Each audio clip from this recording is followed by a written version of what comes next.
soldier won't surrender. Faith is like a fire that never burns to embers. The voice of the unheard. Love is the answer. I gotta speak it, believe it, that's how I feel inside. I can't sit here quiet. You can take my heart, you can take my breath when you pry it from the cold dead chest. This is how we rise up. Heavy as a hurricane, louder than a freight train. This is how we rise up. Heart is beating faster, feels like thunder. Magic static, call me a fanatic. It's our world, they can never have it. This is how we rise up. It's our resistance, you can't resist us.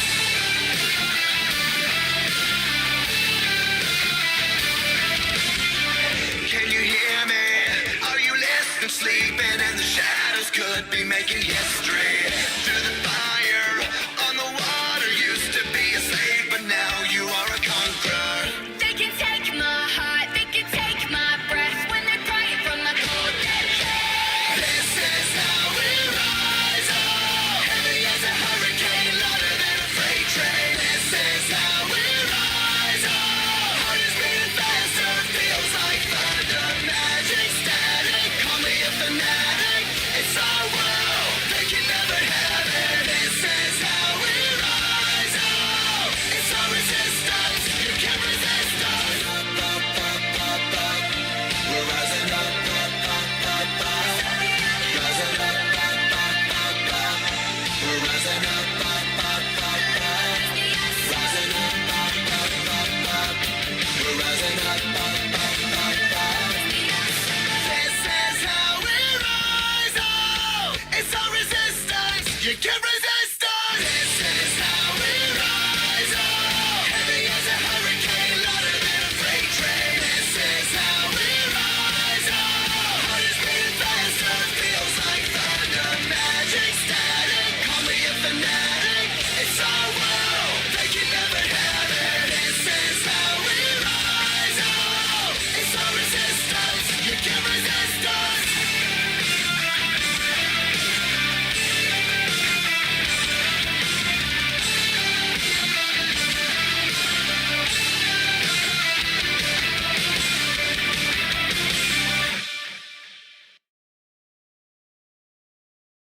Ladies and gentlemen, welcome to Monday Night Voltage.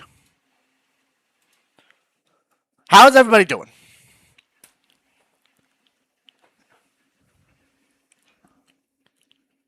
It's going to be another good show today. How is everybody? Welcome on in to the show. Welcome on into David. Happy birthday, my good man. Welcome on into Ezra. Welcome on into Flair. Welcome on into Opening. Welcome on into Moon. Welcome on into everybody else who's chilling in the background. Good to see you all here. We got a stacked card tonight. Indeed, happy birthday to David, says the wind. You get yourself a little match later on tonight as well, as in our main event. David, on his birthday, is going to be competing. He's got himself an opportunity to compete for a chance to go after the Intercontinental Championship. It's a triple threat match in the main event tonight. It's himself, it is Sanji, and it is Joshua Bright. Joshua fresh off of the fact that he was able to finally break free of his control from Dice. The grip that he had, the grip that Dice had on him. He's finally able to break free of that. Now he's looking to get some championships. Did you say old instead of slow? That's how long the day has felt like. Dang. That is crazy. Old and slow accurate terms for me, says David. It's crazy. Welcome on into Ace. Stand by if needed. Sorry I'm late. No worries there. No worries there. However, there is actually something I want to show you guys before we actually get the music going and all that. I got a little bit of camera footage, not from here, weirdly enough, but from elsewhere. Welcome into Leia, our ace reporter. Welcome on in. I want to show you guys something that I got just a little bit ago from our camera crew. Here's right here. So this happened not now, but it happened earlier on. This was pre-recorded. A pre-recorded thing that happened not in here, though. This took place in the backstage of an AEW show. All Elite Wrestling.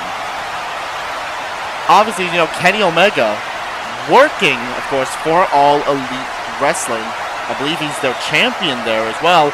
And he got attacked and isolated backstage at the AEW arena by someone in a mask.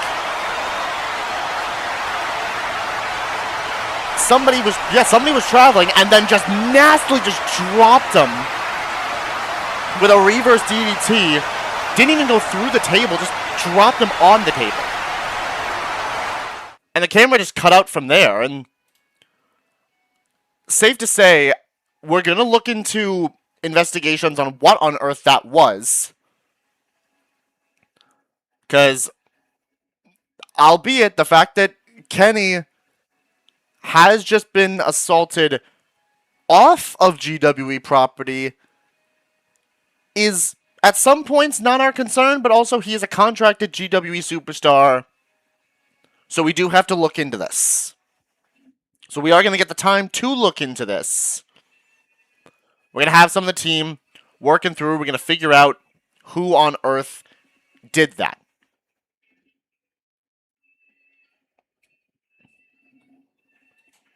An assault on Omega from his home show. Yeah, somebody decided to attack Kenny at his home show.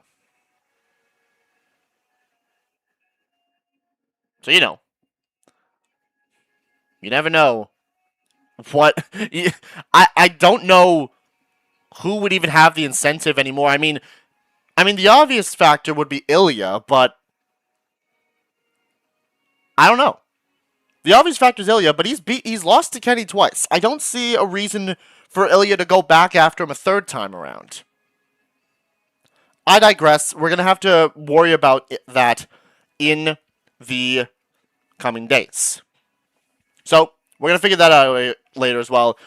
Also, make sure you tune into the end of the show because we're going to have an announcement set. We got a big special announcement for the GWE. You're going to want to stick around for it. It's huge. But that's for the end of the show. Right now, though, we got to get to the start of the show. And that is, of course, to start us off with Undyne and the Fight Me Open Challenge. Undyne was successful in her first of the open challenges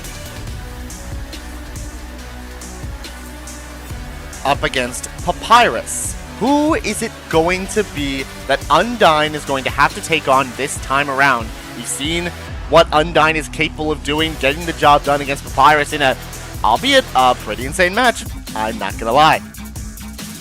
But that is then. This is right now. We're going to find out who Undyne is going to take on for the second week of her Fight Me Open Challenge. Let's find out right now as we turn up the voltage. Not Undyne, that's for sure, says AV. Welcome on in, man. How you doing? I'm willing to double down. You're doubling down on it. I see. So 39 cents. Let's see. You're doubling down on your bet. 39 cents plus another 39 cents. That.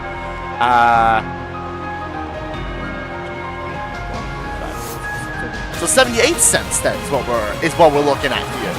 Mr. Aviator. Yeah, there you go. 78 cents on the line. Well, let's see if you can be right this time around because here comes Undyne. Of course, after this match, I'll take the next match to prepare. Hope you ready yourself, Chaos. I'm not planning on holding back, says Ezra. We'll see that later on tonight as Ezra going one-on-one with Chaos after the events of last week. 78 cents on the line. And Undyne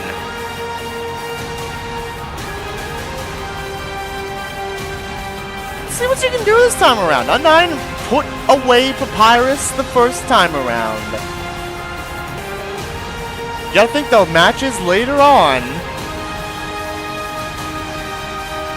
are gonna continue to stack up on Undyne, so tiredness could be a factor week in and week out.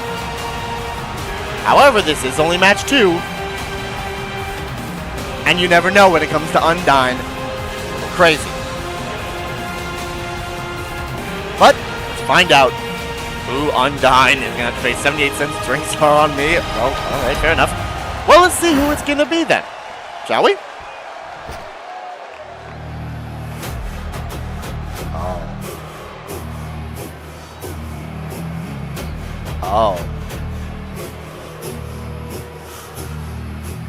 Oh, this man's not wasting any time.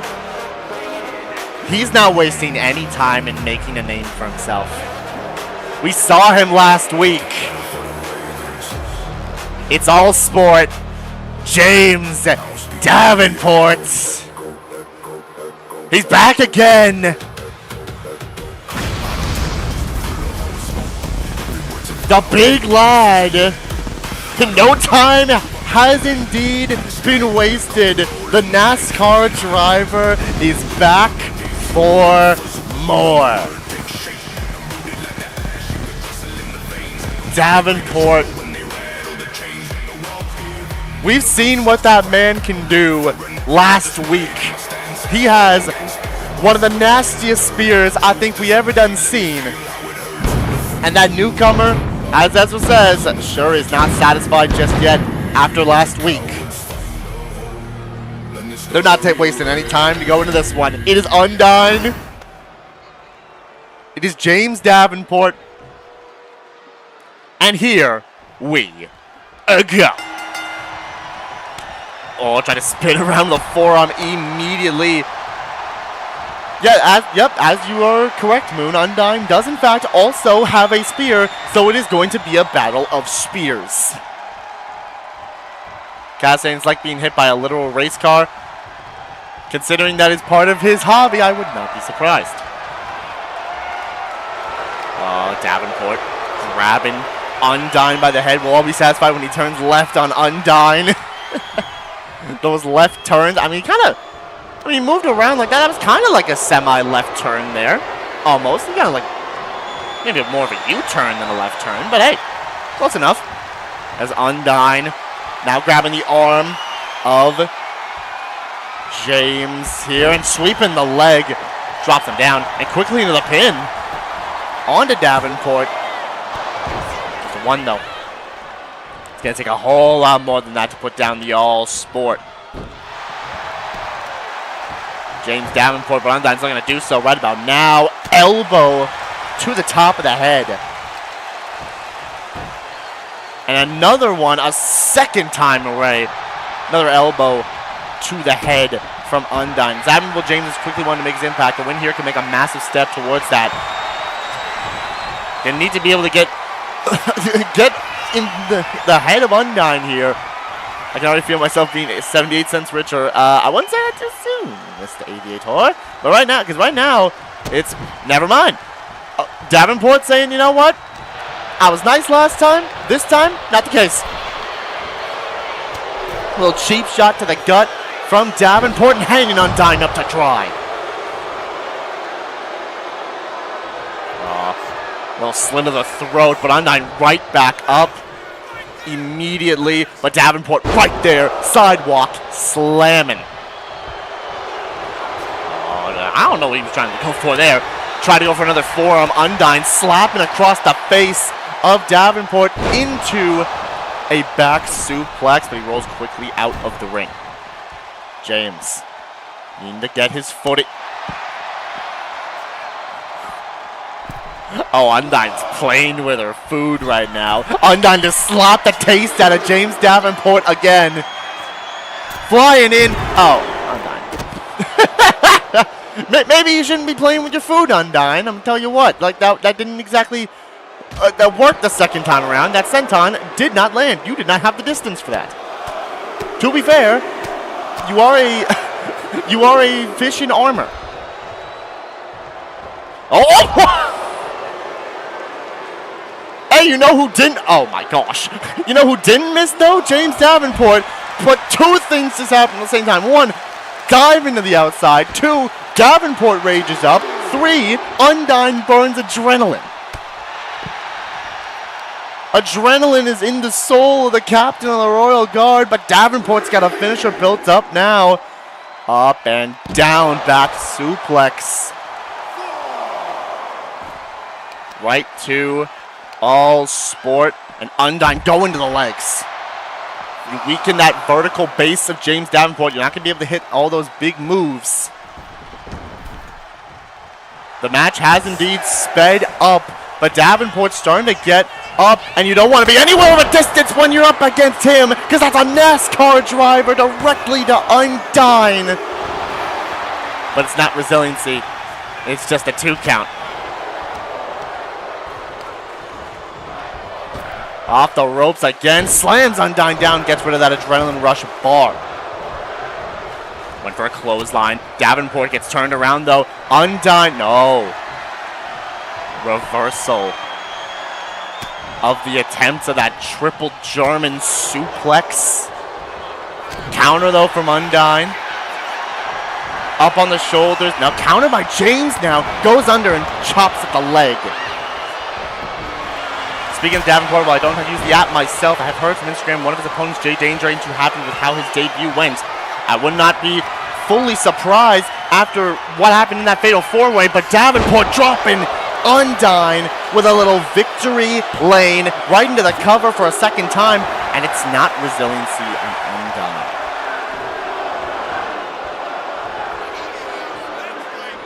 The fish is not staying down that easy. Up on the shoulders though is Undyne, courtesy of James Davenport, gonna carry her across the ring down onto the ropes.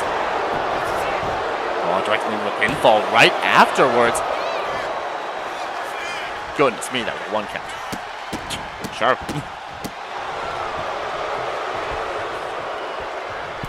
Going to the middle ropes now.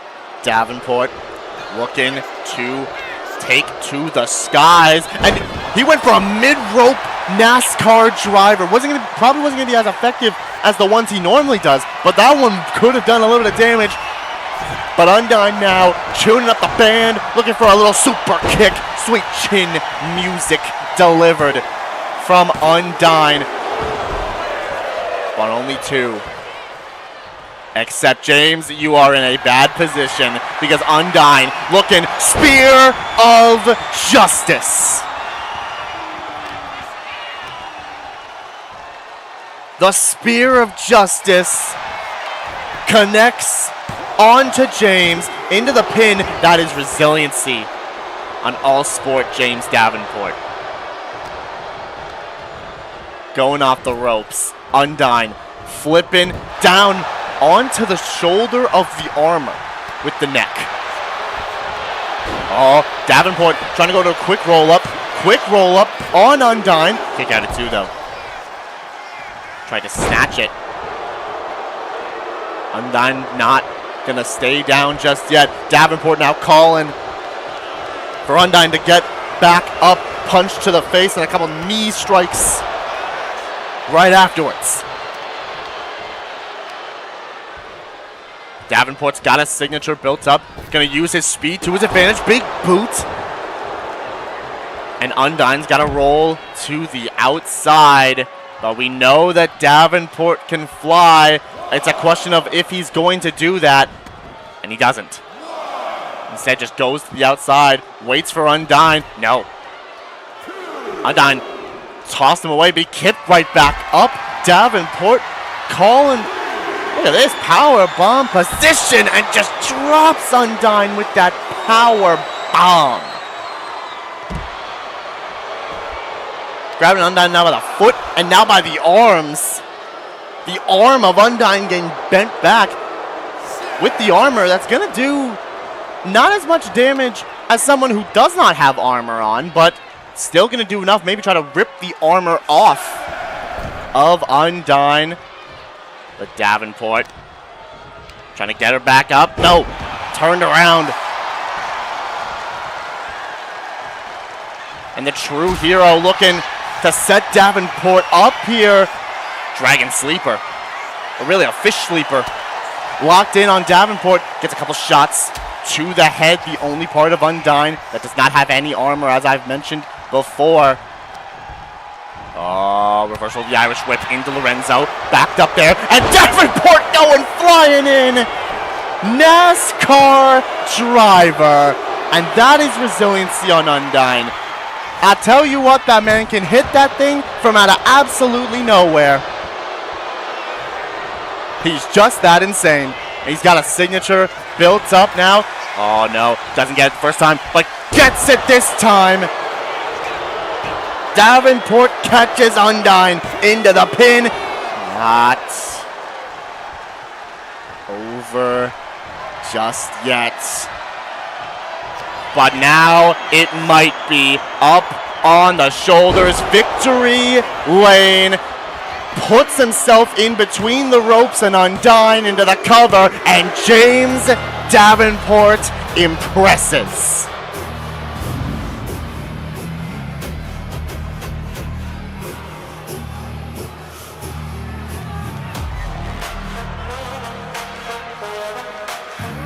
James Davenport impresses tonight. It didn't go his way in the Fatal 4-Way, but a couple NASCAR drivers is exactly what he needed.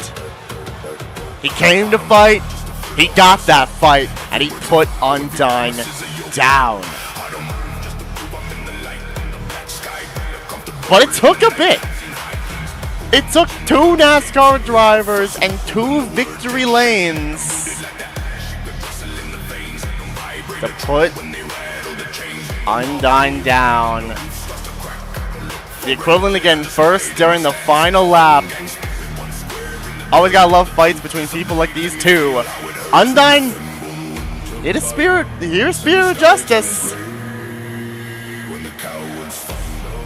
Burn resiliency on James Davenport, but he fought from behind.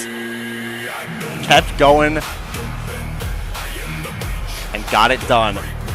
Dropped with the drift away bomb. Undyne would kick out, but would get caught one more time. Up into victory lane. And a victory for James Davenport was certain. And AV now got himself 78 cents from that one. James Davenport, well done to you. Taking out a wrestler like Undyne does indeed make a big statement. 75% of you on Undyne, 25 onto James Davenport. And watch how to feast your eyes on that, because James Davenport is one to watch.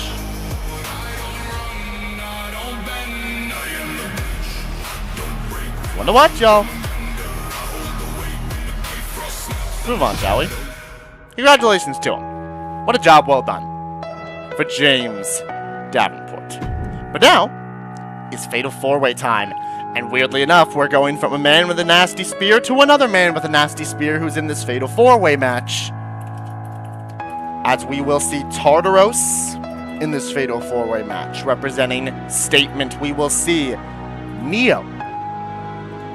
We will see Athena Cykes, and we will see a returning to action Sayakiller.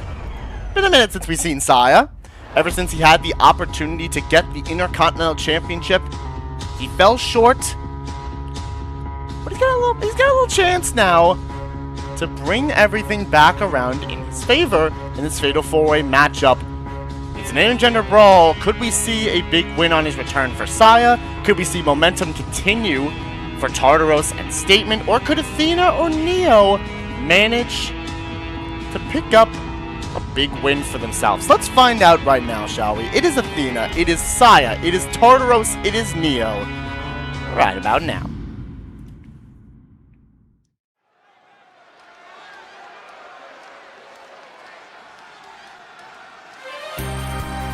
Here we go. And coming out first, it is Miss Cykes herself. Athena is in the building.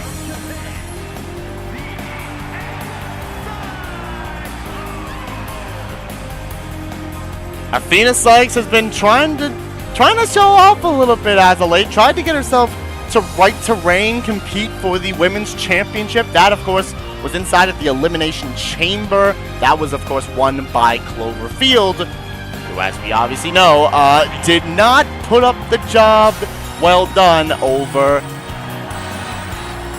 Miss Chun-Li.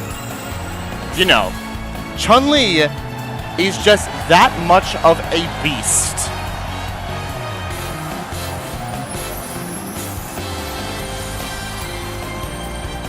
Athena, looking to do a little bit more this time around. I think we've seen her now in what, 3 matches?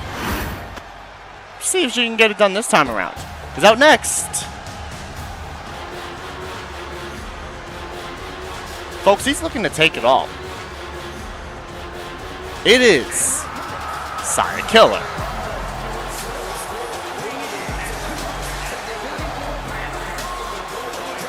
Hey, if it's anything like we've seen from some Fatal 4-Ways as of late, this match gon' cook. Also, I just saw the message that AV said, you all may now refer to me as Sir AV Moneybags from here on. That's mental. 78 cents apparently, 78 cents changes a man.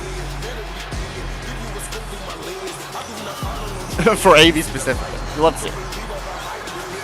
Time to go get ready. Show me what you got. Chaos, says Ezra.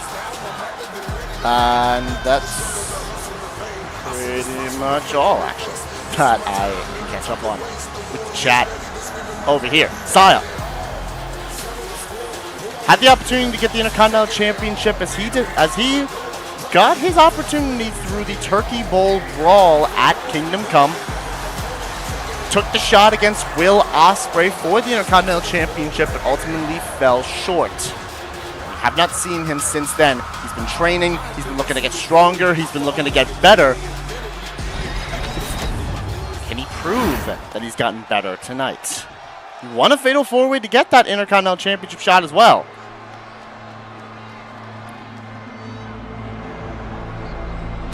But coming out next, it is Neapolitan.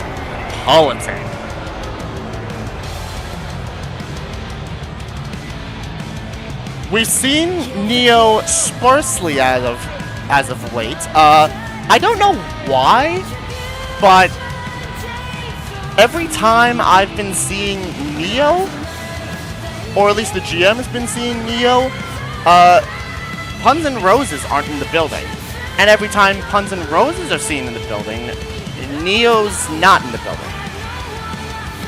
I don't know why that's the case. I don't know if I want to get into why that's the case. I don't have an idea of why.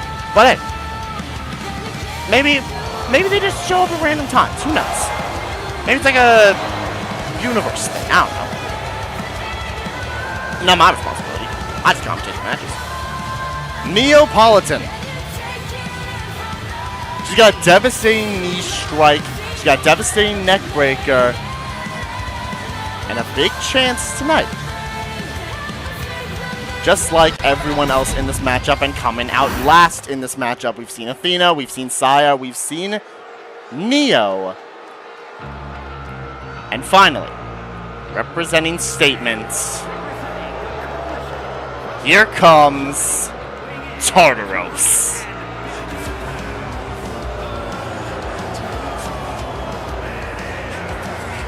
The man sure can wrestle.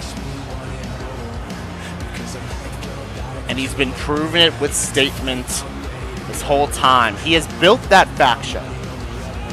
He's built this group of his to have absolutely insane bangers. And as I mentioned last week, they're still in the process of recruiting for a 4th member. Obviously, you got Tartaros, you got Braun Breaker, you got Akihiko. But they're looking for another to add into their ranks. And hey, if you got anything from last week, Statement's a good group to be a part of, considering the fact that Tartaros and Braun Breaker were able to put away their opponents in tag team action, and Akihiko was able to knock out both Captain Falcon and Little Mac last week in a triple threat knockout elimination matchup. Hey, statements, why not? If they're looking for people, hey, I wouldn't be surprised if they got many applications coming in now. You never know. But right now, it's Fatal 4-Way time. It's Athena, it's Saya, it's Neo, and it's Tartaros. Let's get into it. Can't deny the dominance Tartaros and statements have made, given last week they clean swept their matches. Absolutely. As we got little, the girlies going at it on one end and the gents going at it on the other. As Tartaros just sending Saya across the ring like mad. Hey, one thing we know about Tartaros, that man is a combination of power and speed. That man has more speed than you think, and the power game speaks for itself. But Athena, we know she's all about picking the spots and having a grand old time. She's trying to do that against Saya a second ago, but now going back to Neo. Statement could potentially be champions either by the end of the year or even next year. There's a world they could be. There's a good world they could be a Saya with that elbow to Athena, Cykes, and Neo taking it to Tartaros on the other side, stomping away. Into the pin, but Tartaros there to break it up. Remember, one fall to a finish in this Fatal 4-Way matchup as Saya just gets tossed out of the ring courtesy of Tartaros. And it's just these two now in the ring. Tartaros and Neo try to run through it, but Tartaros just a bit too quick as Athena. I don't know what you did there, girl, but you tried to turn like a kick, and then Saya turned around so you caught it in mid-air and then like slammed him. I have no idea. Athena can do some crazy things, apparently. Estelle saying, made it thankfully early. Good to see you. Welcome on in to Estelle. Little Hurricane Rana from Athena to Sayakiller. Helps us back to the old two-man team, and Joshua's here as well. Joshua, welcome on in. Hope you are ready for the main event tonight. As Athena going to grab a little baseball bat. Looking to do a little home run hitting with that bat, but Neo gonna knock it out of her hands before she even has a chance to swing for those fences. Or in this case, the Tartaros. It wouldn't be fences, it'd be a Tartaros, it'd be a human being, actually. As Neo, a little side kick to Saya, as Athena dropping Tartaros right on his neck. That back suplex. Another suplex, this time to Saya, but caught by Neo, slams onto the neck. Swing for the Tartaroses, indeed. You swing for the Tartaroses, you never know what you're going to get, as Tartaros showing the power that he has, lifted Saya up by the throat and then planted him down. Neo, oh no, reversal of the signature by Neo and gets turned into a Glasgow kiss, courtesy of Tartaros, but Athena right there to deliver a DDT.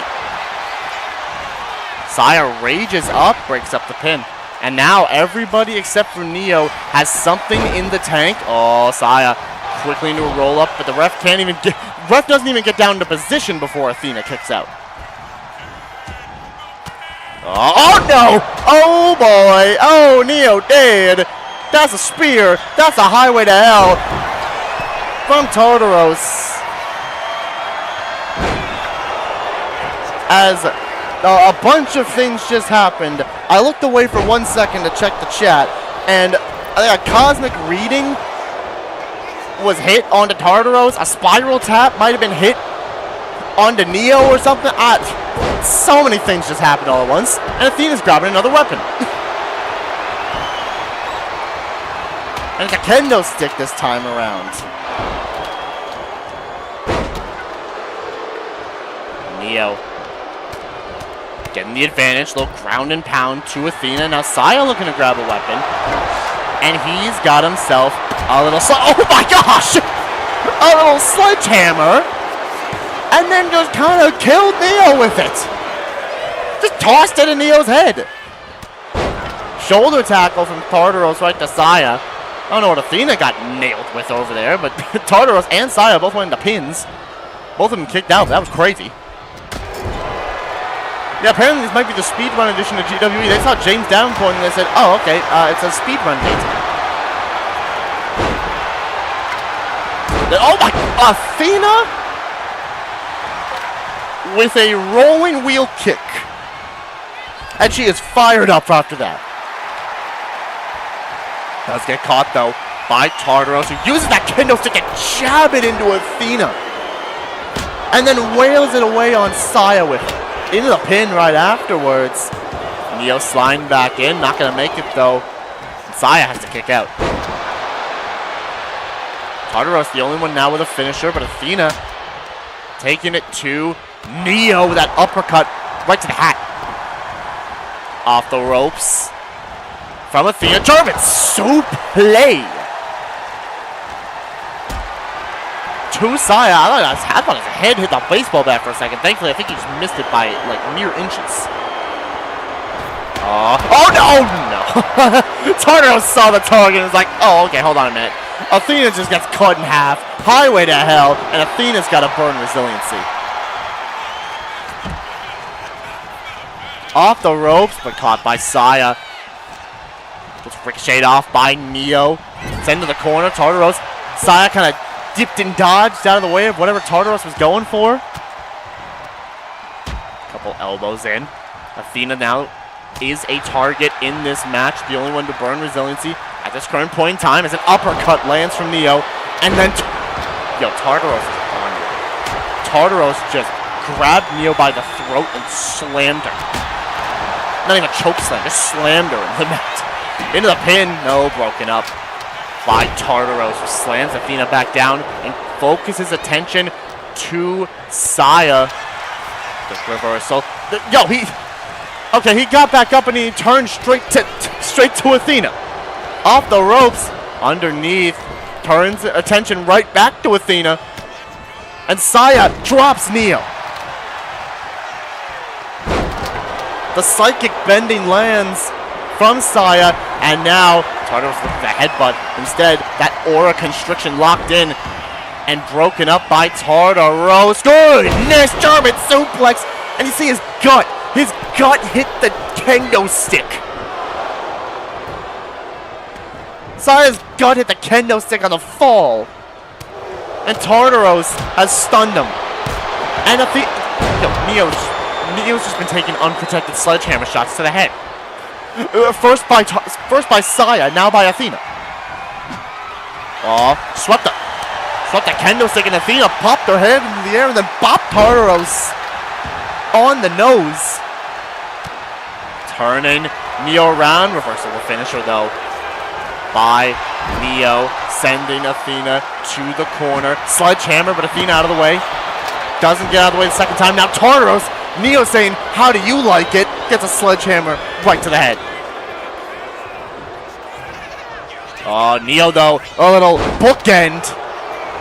And Tartaros was trying to line up Athena. Neo stopped that from happening. And the Neo knee to Tartaros.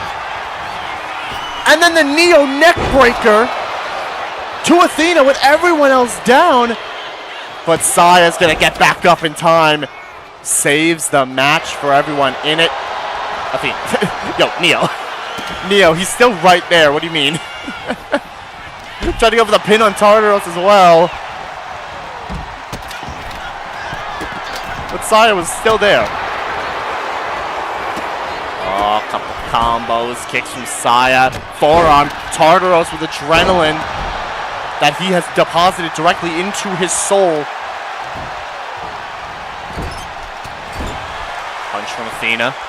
And now going right after a weakened Saya. Tossing him aside. Thank you.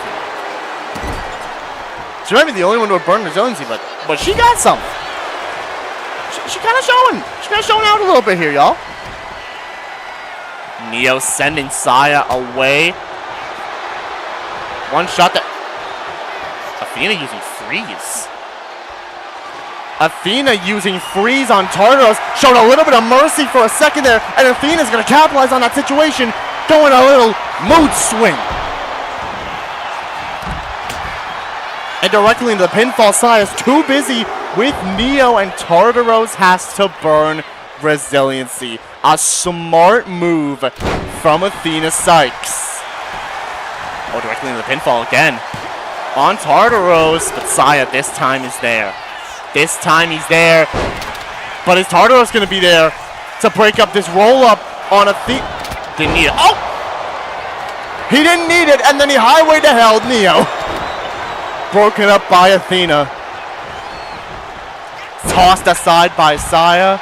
And now it's just Tartaros and Sayakiller in the ring. Back and forth they go. Those highway to hells have been nasty. I think we might need at some point to see Tartaros versus James Davenport for a highway to hell versus NASCAR driver matchup. And Tartaros hurricane run out of Saya. Directly into the pinfall. But Athena, realizing the situation, quickly breaks it up. Kick to the gut. Tartaros. Athena goes up, and Athena goes down onto the baseball bat. A back suplex because Athena stood right back up, directly into the pinfall. Broken up by Saya. Which also, I've seen Saya been going after Neo a lot. What's up with that? Oh my gosh. Saya, your head.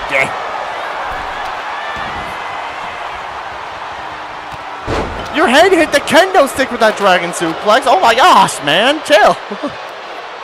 And now Neo, baseball bat in hand.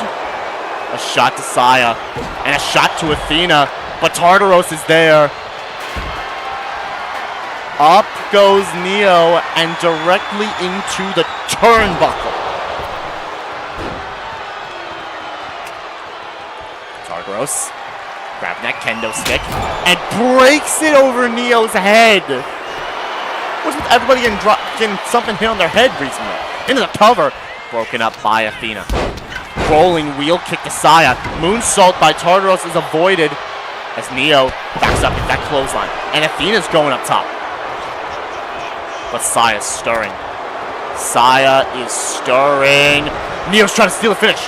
Neo stealing the aura constriction, but directly there to break it up is Athena. Sent to the corner is Athena by Tartaros. Hits that clothesline kind of around Neo. Trying to go for a boot. Tartaros went for the hellbound submission. Gets caught with a Neo knee. Into the pinfall. Neo steals the win.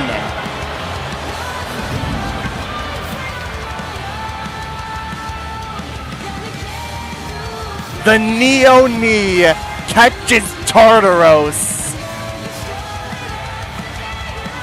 And Neo picks up the win.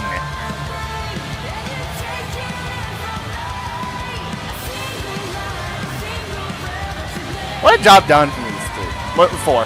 What a job well done from these four. As Athena, Saya, Tartaros, and Neo kind of put on a little bit of a banger, y'all. As we seem to see the case a lot with Fatal 4-Ways. They know how to put on bangers in Fatal 4-Ways. Neo popped off here. Neo knee to Tartaros, and then a Neo neck breaker to Athena. Athena with the smarts to freeze Tartaros and then set him up with a mood swing directly afterwards. Burning Tartaros' resiliency, and Neo took right advantage of that with a Neo knee to Tartaros. Athena down. Saya not able to get back into the ring in time. Neo gets the job done. What a fight. All four of them popped off. 49% of you on Tartaros, 25% on Saya, and 13% on both Neo and Athena. And the girl got the win. The girlie showed out. Girlie do what girlie does and gets the job done. Congratulations to Neo.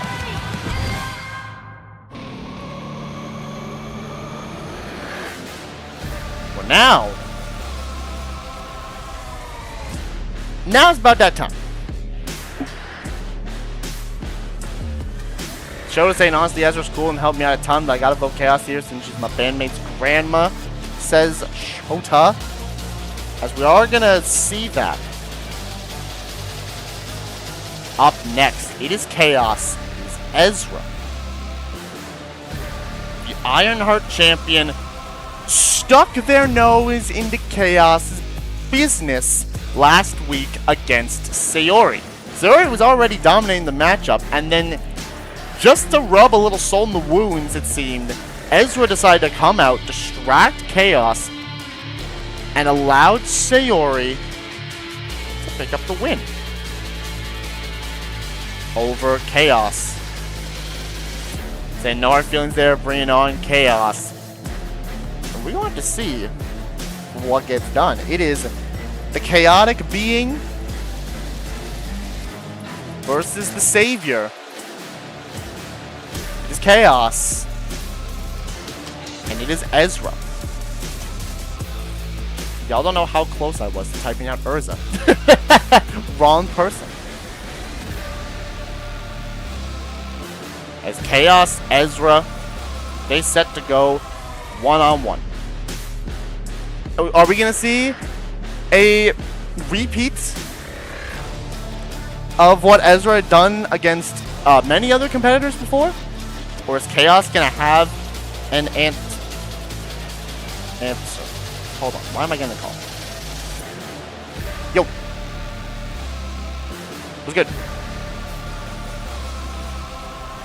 Don't send him out. Good? Why not? Why not? She's in the ring? What?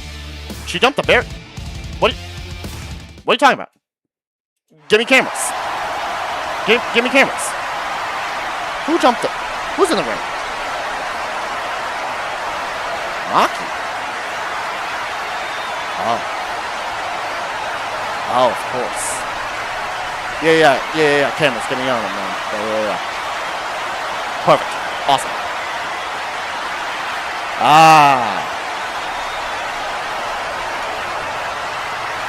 Huh.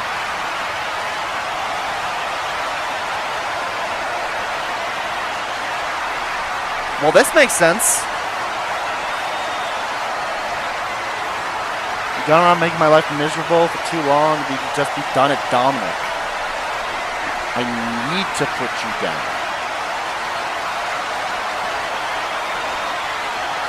She's calling Sayaka out right now? Throw our lives away? Maki, okay.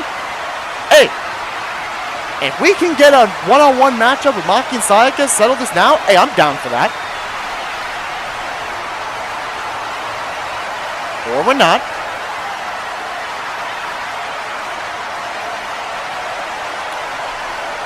I'll drag you into the ring and end this. Oh. I think Maki might be going Mizono hunting.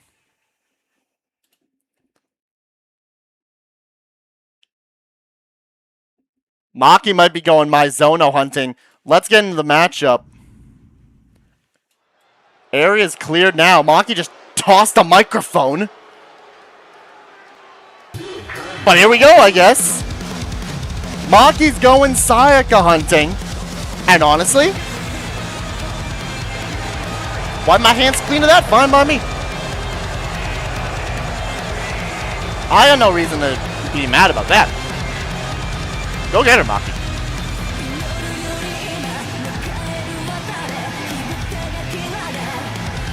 But now we can actually get into this matchup because here is Chaos. Chaos, a former Ironheart champion who's been looking to get that title back. And apparently has piqued the intrigue of the Ironheart champion in some sort of way, whether it be just to try to get into Chaos' head, or whether it's because maybe, just maybe they see Chaos as a threat to the title. You never know when it comes to Ezra in the slightest, when it comes to literally anything. As Prime said earlier, they may seem predictable, but the moment you think you have the answers, they literally change the questions. And when you think you have the questions to what they're doing, they change the answers on you. And here comes said Ironheart champion itself. Is Emery freaking Ezra.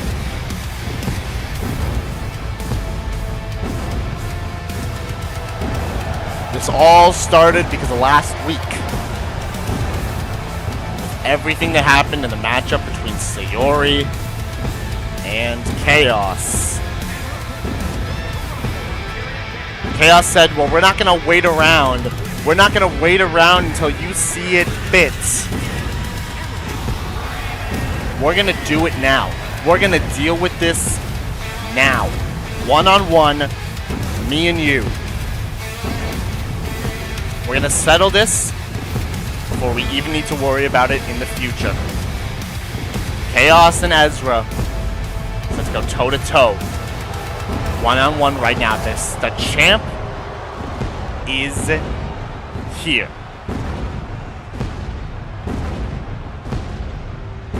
The title kind of fits around them. Oddly enough, Prime, you do have a point. It kind of does.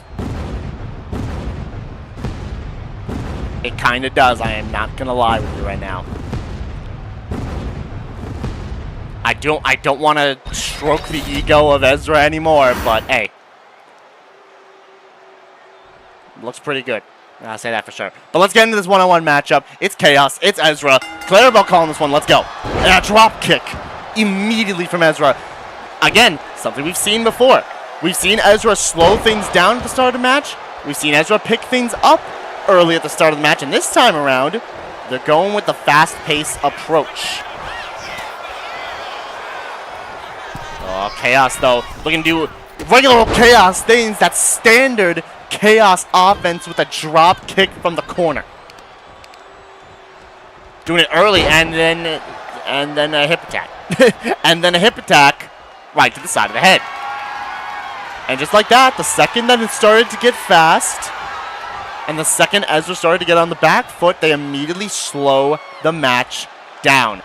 They got this different style every single time. And listen, if they can adapt it midway through, absolutely insane here. Oh, suplex from the corner. Tornado into the suplex from Ezra directly into the pinfall. Just a one. Barely a one. Almost was a two. Moonsault connecting directly onto Chaos. Turned over. Got out of the way. Chaos hits that back elbow. Right away. Locking in that submission. Armbar in. But right away, Ezra out of it. Someone who's used submissions before. And we've seen Ezra, I think, use like one or two submissions in matches beforehand. He knows how to get out of them quickly. Pushing Chaos back into the corner, which, weirdly enough, I think Ezra might actually have the height advantage on Chaos. I didn't think that'd be possible. But hey, sometimes that'd be what it be, as there's that combination of kicks from Chaos. Calls for Ezra to get back up. Chaos looking to do a little bit more damage. Almost has a signature built up. But oh! Okay! Okay, Ezra. Hold on. I'm sorry, you drop kicked Chaos and you sent them out of the ring?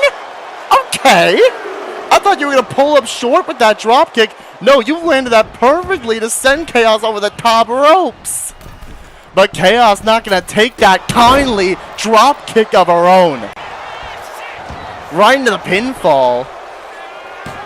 Into the pin. Only a one count again. It is a one count again. Ezra, you got to hand to him. They got heart and they got resilience. But it's a reversal of the signature that might turn this all around for Chaos. Because now they've got a signature. And no! Reversal right back of that signature. And Ezra going to use that offense. Turned it. Single leg. Boston Crab. But Chaos right out of it. Chaos out of it quick. Knee to the gut and a kick to the side of the head. Back and forth. Back and forth. Sorry. Reversal of signatures from these two. They seem to have studied the tapes all too well. Ezra with the combinations. And Chaos is nearly stunned. Probably one move away from being stunned, and Ezra's got a signature to do it. And there's that standing shooting star right into the pinfall. But it's now resiliency on Chaos. Not just yet, anyway. But we know that always sets up Ezra in position for a stomp, and Chaos is busted wide open from that stomp directly into the pinfall, and Chaos has to burn resiliency. Ezra's been taken through it for most of this matchup. Doesn't land the, I think, Swanton bomb attempt. Chaos directly into a roll-up. Using them. Oh no. Oh no. Ezra reversed it into a roll-up of their own, but Chaos reverses into a roll-up as well, right into the pinfall kick out at 1. Back and forth they go, and now Chaos into a guillotine. Guillotine choke cinched in. Kind of seems a little familiar there. To somebody that Ezra might have some sort of connection to, if the Freakin' has anything to say for it. Couple elbows though.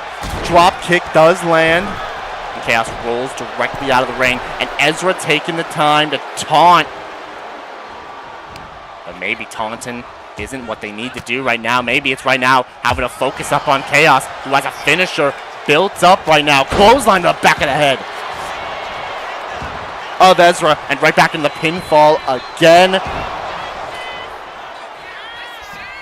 Yo, Chaos, I'm right there with you. What do you mean 0? Off the ropes. That's not going to be 0, though. That's a Chaos Reigns directly into the pin. And it's not resiliency. A 0, then a Chaos Reigns, then a 2 count, and no resiliency. Oh my gosh. These two, they styling. Truth be told, Ezra's fighting style is admirable. Not every day you see a fellow thinking man's wrestler. Oh, Chaos going for that drop kick again, and it lands for a 3rd time. 3rd time is in fact a charm, and Ezra's stunned. Up top goes the chaotic being, and there's an elbow directly to the heart. And Ezra just immediately stood up. Back and forth they go. Chop, combos, reversal of that combo with a chaotic twist. And directly into the pinfall from said chaotic twist. Ezra still doesn't burn resiliency.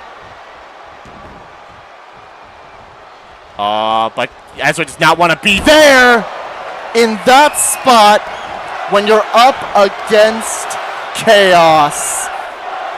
Into the pin, and now it's resiliency on Ezra.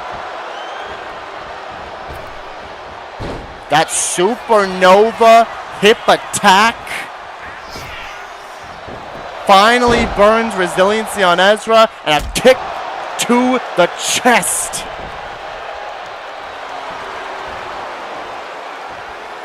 Calling for Chaos to get up, and Ezra gonna go flying. Doesn't land the knee. A little too far away. That allowed Chaos to get a little bit of a distraction. A little bit of a comeback there. Puts Ezra into the corner. Turned around. Chaos running in. Went for a backbreaker. Ezra out the way. Chaos lands a drop kick again as Ezra started to charge in. Goes up top. Chaos might have a chance to pull this off, but the elbow drop doesn't land. One mistake could prove costly. That elbow drop doesn't connect, and now Ezra's picking the bones. Picks the bones of Chaos, calling for her to get back up. There's a finisher in store. Unless you're going to the middle ropes for whatever you're thinking here. Blockbuster! And right into the pinfall off the blockbuster. Change up the moves every single time, but not done. It's not over, but this could be the way it ends. Kick to the gut, and that is a curb stomp. Directly to Chaos, and directly into the pinfall, and that, ladies and gentlemen, is not curtains.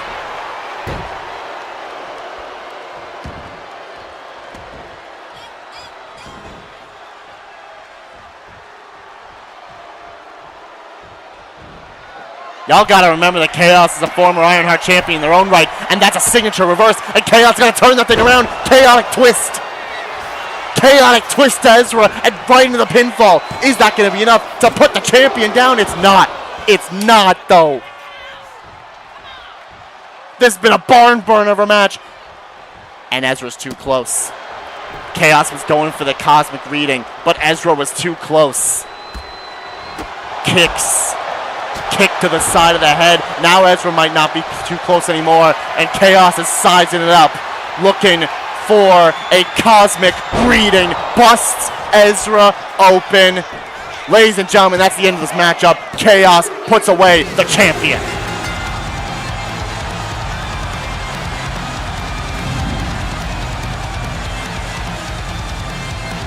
Wow.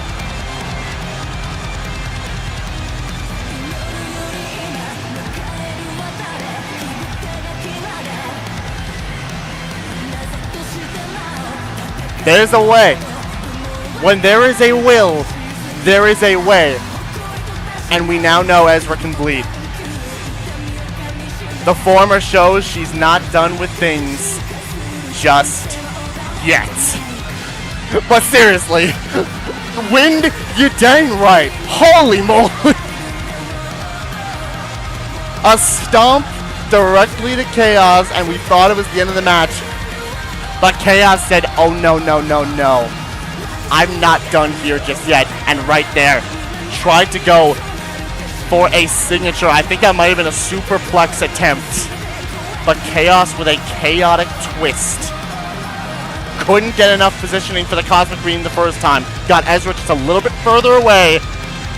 And got it right on the button. The way that Chaos retained the Ironheart Championship against Dusk, busting Dusk open with a cosmic reading, is the way that Chaos pins the Ironheart champion.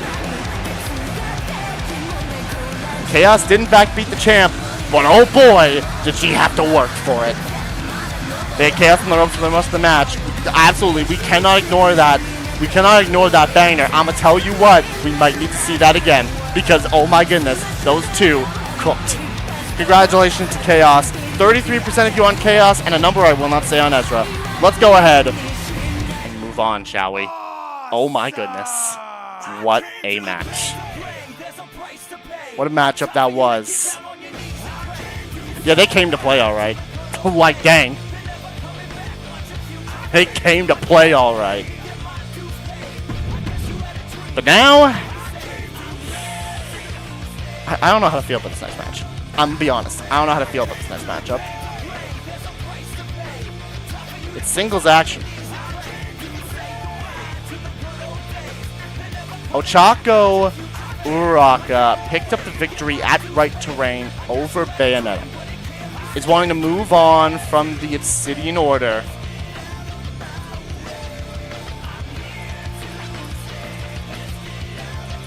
And looks to do that by going one-on-one with Dusk tonight. Dusk, who has been having a very rough time as of late in control.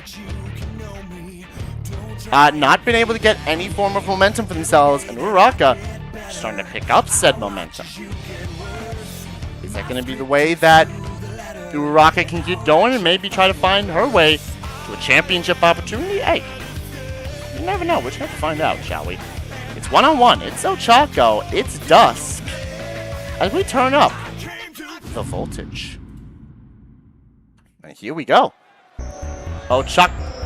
Violet? Violet, where'd you come from? I don't know.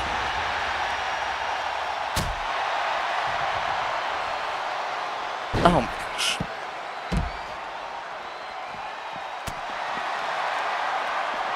Well, shoot. Somehow I didn't factor this into play.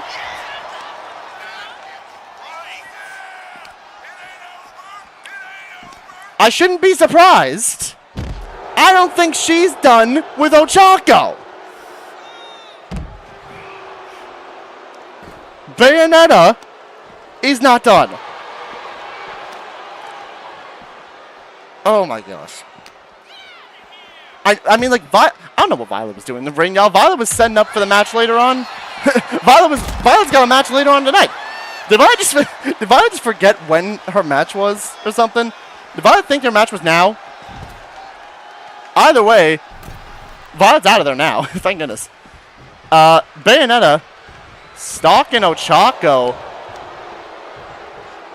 And this was supposed to be Uraraka versus Dusk, but no sign of Dusk whatsoever because of Bayonetta.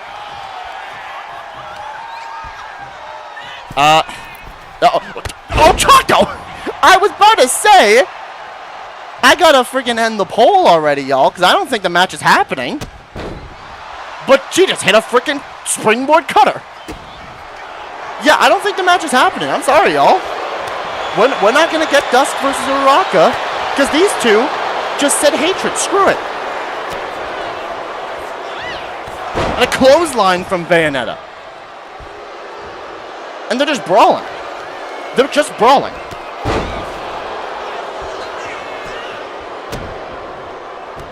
But really, right now, it's just Bayonetta brawling with Dusk and... not Dusk. With Uraraka and... kind of wrecking shop. I don't like that fact. The Order who can't win on the big shows again. Yeah, seriously. Bayonetta couldn't get it done over Ochako, and she's not done with her.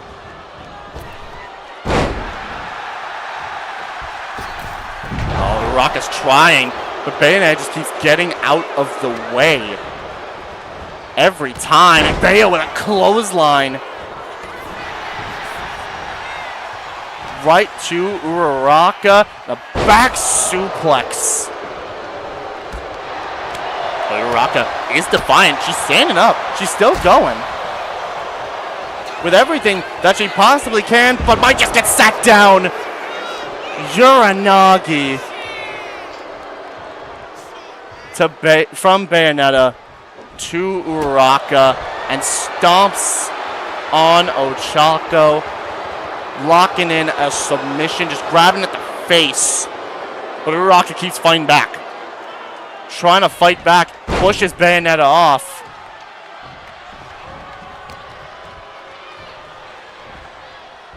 Ochako trying here. Might be setting up for something here. There's a cutter. Ochako saying, you can't do this to me and expect to get away with it. Because now she's going after Bayonetta. Submission of her own.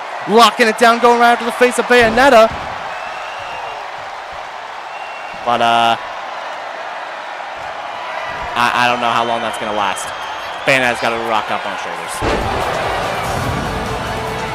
Yep. Okay. Okay. So no match, clearly. Bayonetta just disposed of Uraraka. Doesn't seem like... Does not seem like the order is done with Ochako. Hey David, don't worry about it, man. You got your match coming up. You got him, appreciate it. Don't worry about anything else that comes up. Well, remember, you got your match to prepare for. Deal with that. Every time with the order, man. It's every time with the order, I tell you. It's always constant. It's like every... It's like a... What is it? It's like a gnat.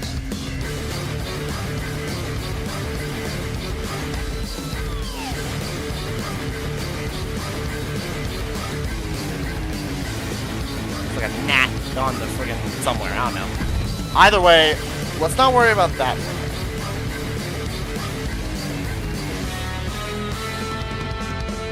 Let's not worry about that. It's tag team action. It's intergender tag team action as well.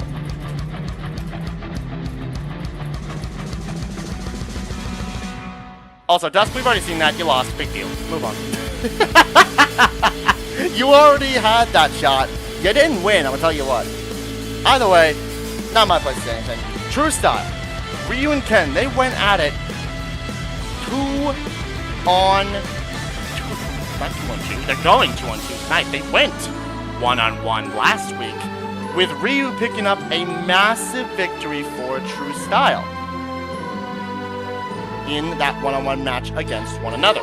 This time around, they take on the brand new Women's Tag Team Champions in NaoReko. Ryu and Ken are going to get themselves right back to their own chances for the Tag Team Championships, while NaoReko, to prove why they were able to unseat Control, win Tag Team Championships. Let's find out who gets it done tonight. It's Ryu and Ken. It's NaoReko. Let's do this thing, shall we? Oh, you already know how it is. We're gonna do this thing right now. Don't know where I got that from. I'll tell you what, I don't know where I got that from. But here comes True Style. They went 1-on-1 last week. Got it tonight. Tag team match. Heck yeah, champ, it's what I've been deserved to see. Good job out there, great serve. Once I handle another issue, I'll maybe see you soon. Says Chaos. Interesting. Really interesting. I gotta keep that in mind though. I gotta talk to the GM, keep that in mind. What the heck is happening? Ryu and Ken, True Style, to show out once again, like they seem to always do, put on bangers like they seem to do every single time. But in their way, tonight are the brand new, let me say it again, and new GWE Women's Tag Team Champions. It is NaoReko.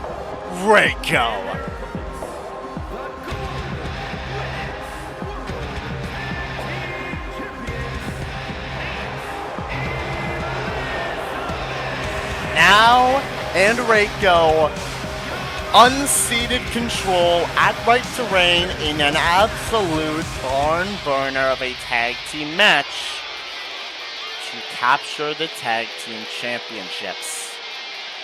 The duo that dethroned Control, they look to prove that they are what Control is not, and that is fighting champions. NaoReko, right now looking to deal with Ken and Ryu, but hey, they want to prove they want to fight. Let's see what they can do right now. It is 2-on-2 action. Ryu versus Reiko. Let's do it. And Ryu went for a spinning forearm. Reiko just said, I don't need to spin for this. Right a forearm right to the face. And the tag is made directly to Now. Next snap and a kick to the back from the tag team champions. And now going to work. Ground and pound. Getting a little dirty with it. With that ground and pound, saying, I gotta go fast if it comes to these two, these street fighting experts. And Ryu and Ken, you let them build any type of momentum, and you're gonna get shut down real fast. That's what NaoReko's gotta avoid when you're up against someone like Ryu or when you're up against somebody like Ken, and they are dealing with both of them. Fisherman suplex from Now. A forearm, though, from Ryu. Directly to the dome of Now. Combinations, knee to the face. And I'll tell you what, this is not what you wanted to see if you're the champions, if you're NaoReko. You don't want to see Ryu get on a roll because of stuff like that. Disaster kick directly into the pinfall. Now doesn't even need a 1 count, though. Kicks out before 1.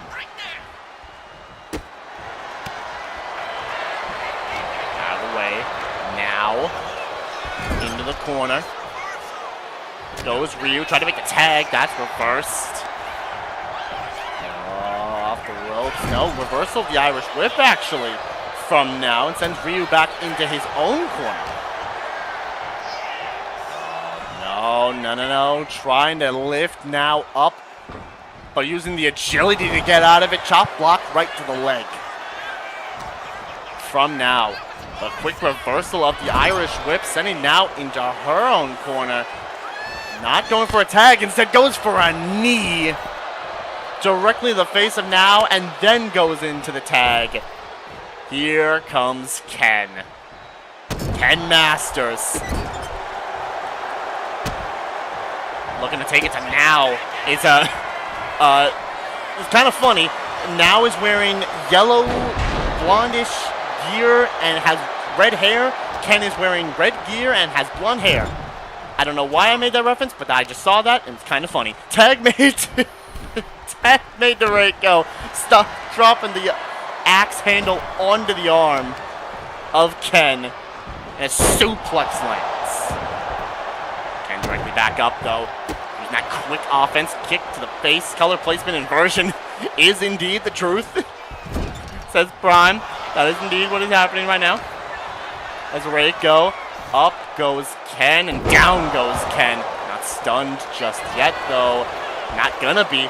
Goes right into the pinfall. Just a one. Just a one on Ken. And knee drop from NaoReko.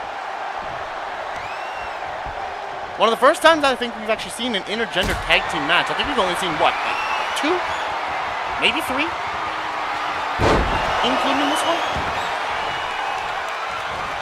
Oh, tried to make the tag to Now, but Ryu gets tagged in for Ken. He rages up. NaoReko tried to drag him to the corner. Gets caught. Ryu with those elbows, and now off the ropes goes NaoReko. Punch to the gut. Set up for a little clothesline. Whip cord with it, and a moonsault lands directly afterwards, and directly into the pinfall goes Ryu.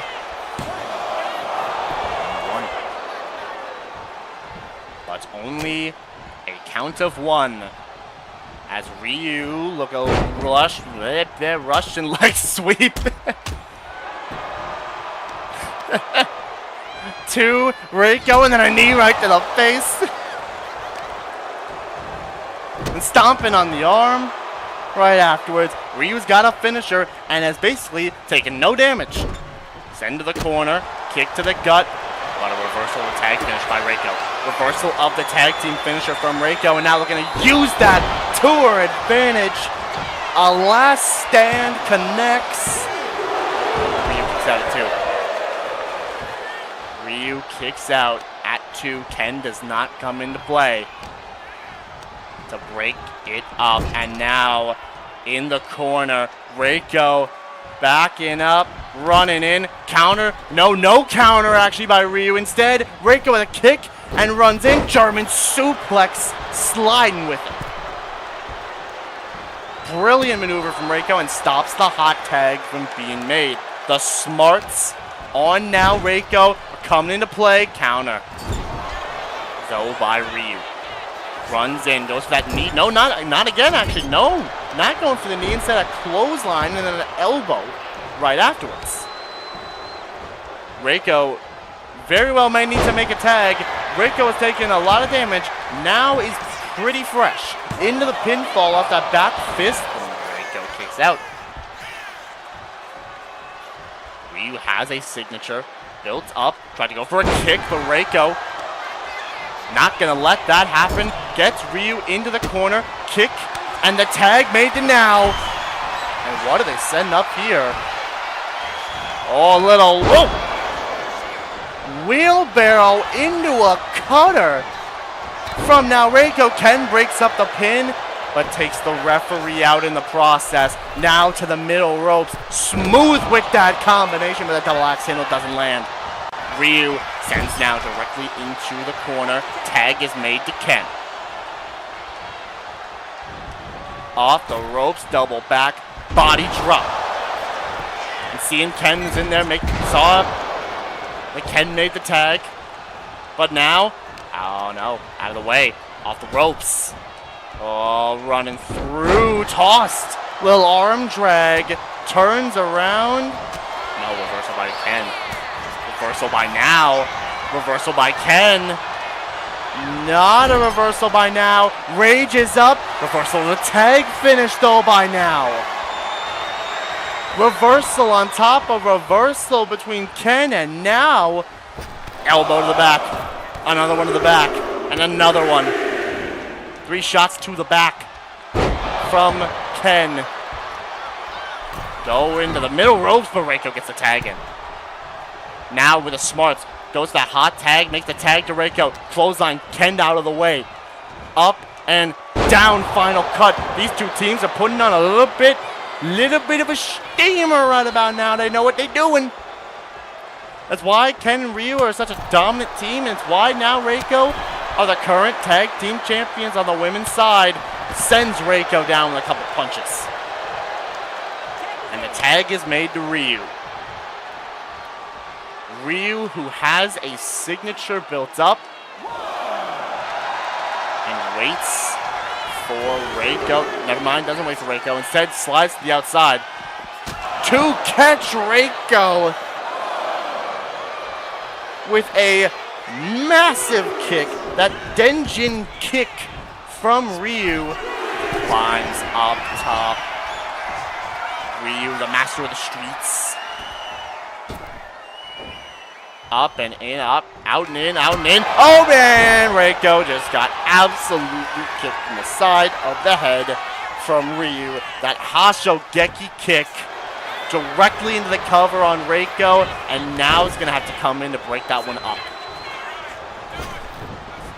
Off the ropes, moonsault doesn't land. Reiko out the way of it quickly. Into the corner. Needs to make a tag to Now, does get it. Tag is made to Now. Double team offense from the champs. Double backstab. And Now has a finisher, but don't need it right now. Says Blue Thunder Bomb instead. A Blue Thunder directly to Ryu. Broken up by Ken. And Now has 2 finishers and could be looking for one of them right about now. Reversal of Commoner's Curse.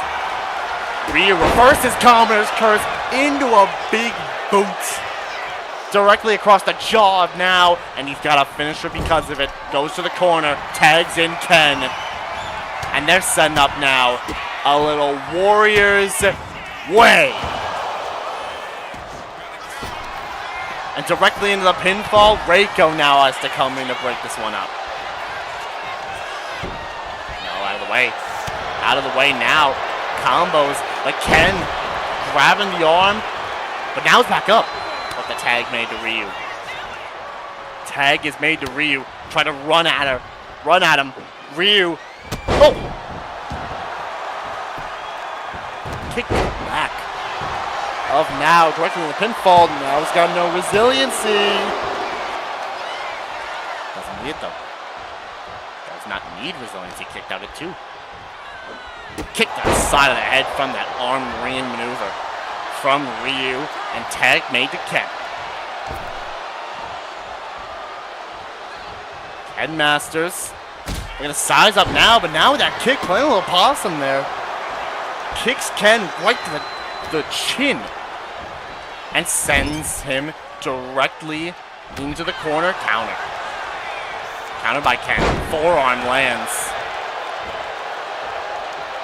Ken's got a signature, and the combinations from Ken. The Dragon Rush lands on Now, and right into the pinfall on one half of the champions. It's not resiliency. It's not resiliency on Now. There is a reason why Now and Reiko were able to beat Control. Strikes, and a drop kick lands. Sending Now to the outside. No resiliency burned from Now. And True Style actually just said, okay, hold on a minute. We got to deal with this right now. Couple kicks from Ken. Oh my lord. Ken. Oh, Vertebreaker! Ken, that's a child! Or at least a teenager. I don't know how old Now is. Sweeps the leg. Vertebreaker drop Now like crazy, man. Sends Ken away. Now going to need to make a tag to Reiko after that one. I'll tell you what. Chop, reversed. Ken stuns now.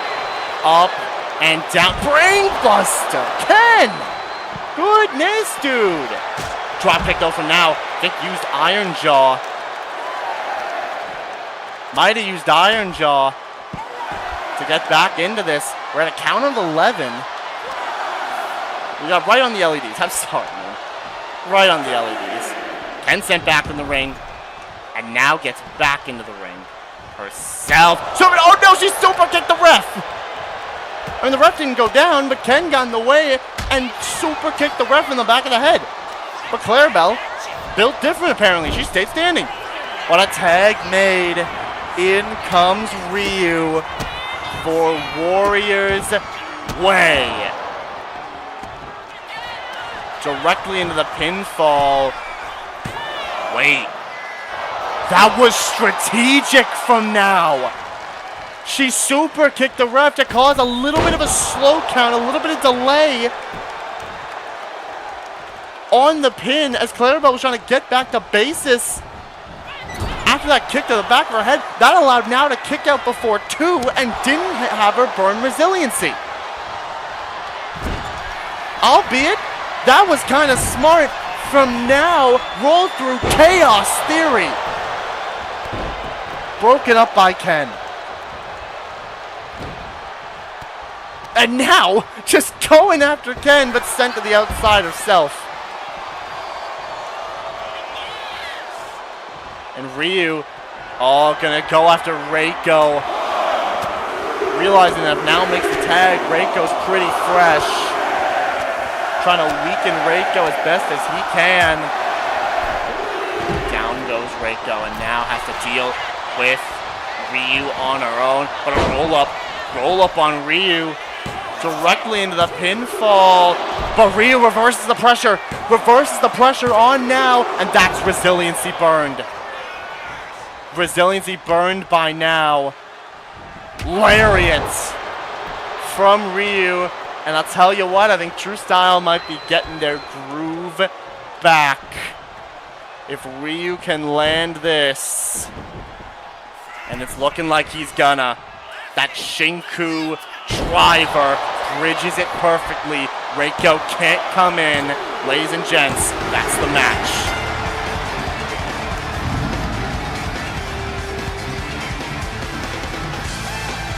Ryu and Ken have found their stride once again. It took a bit for them to get it all back after that best of 7 with Speed Force that led up to Full Throttle. But I tell you what, I think they got it back in spades tonight. Now Reiko put up a fight. But as Kara says, they're back in stride. True Style. If I'm the Bro G's, I'm looking over my shoulder at these two. Could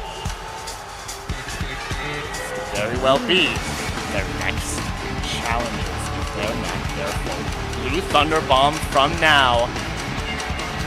Talk about a return to action. Welcome back, True Style. Went at it in a one-on-one to get themselves ready. Now, oh man, they're ready. They are back to form. Now, played it smart though. Now played this match smart. And Ryu knew what he needed to do. He said, if I allow you to tag out to Reiko, this match is right back in your favor again. I can't allow that to happen. Takes Reiko down, sets now up for that Shinku driver. Ryu puts now away. And it is a victory for True Style on the night. 83% of you on True Style, 17% of you on NaoReko. Is a True Style victory in the truest form of style. Congratulations to Ken and to Ryu on the job well done. And I was talking about the best of 7 earlier.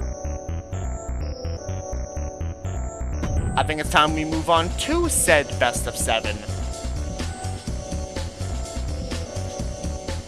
Between two competitors who are looking to style out. It is best of 7 time. It is match number 1 of the best of 7 series. Modest, who came oh so close to winning the Golden Shot ladder match, taking on Izuku Midoriya. These two wanted to have a little bit of set of bangers for themselves. And they're going to do that in a best of 7 style. So,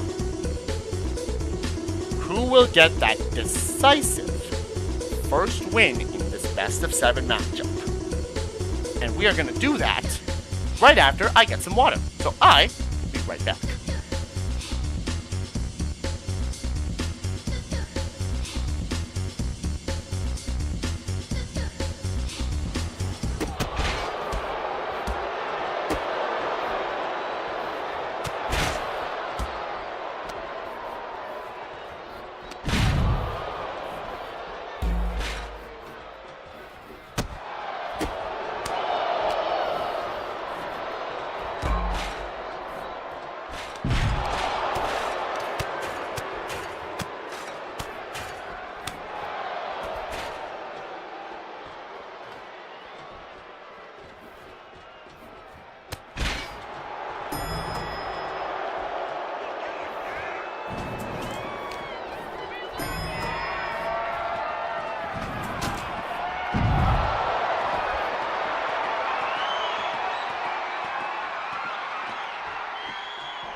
Alright, I'm back. Let's get in the match. It's Modest, it's Midoriya. Best of 7. Let's do it right now. Let's do it. Best of 7 style, y'all. I'm ready for it. It's gonna be a good match. Here we go. Here comes Modest.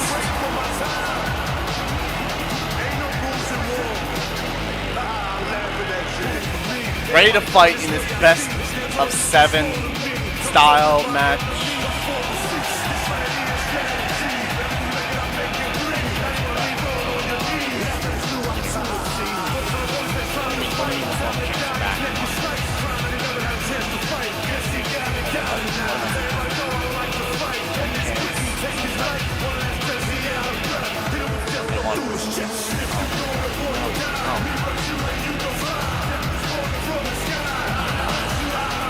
The whole attack.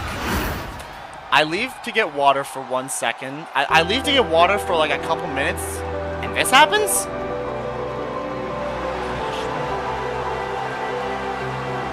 Just when I thought we were done with them. Just thought we were done with them. Well, okay, you know what? How about it? Let's hope that NaoReko is okay. Let us hope nothing bad happened to them. If it's a backstage attack, maybe they just threw him around a little bit and said, hey, we want our titles back. Or something. Susie and Andrew 18. I wouldn't be... I don't even know, man. Either way, let's not worry about it. Let's get to this. Best of 7 series. This ought to be good. It's Modest. It's Midoriya. Midoriya, who took it to Modest's family member in Splendid at Kingdom Come, and now he goes against Modest, someone he respects a lot more than Splendid in this best of 7 series. Let's get it.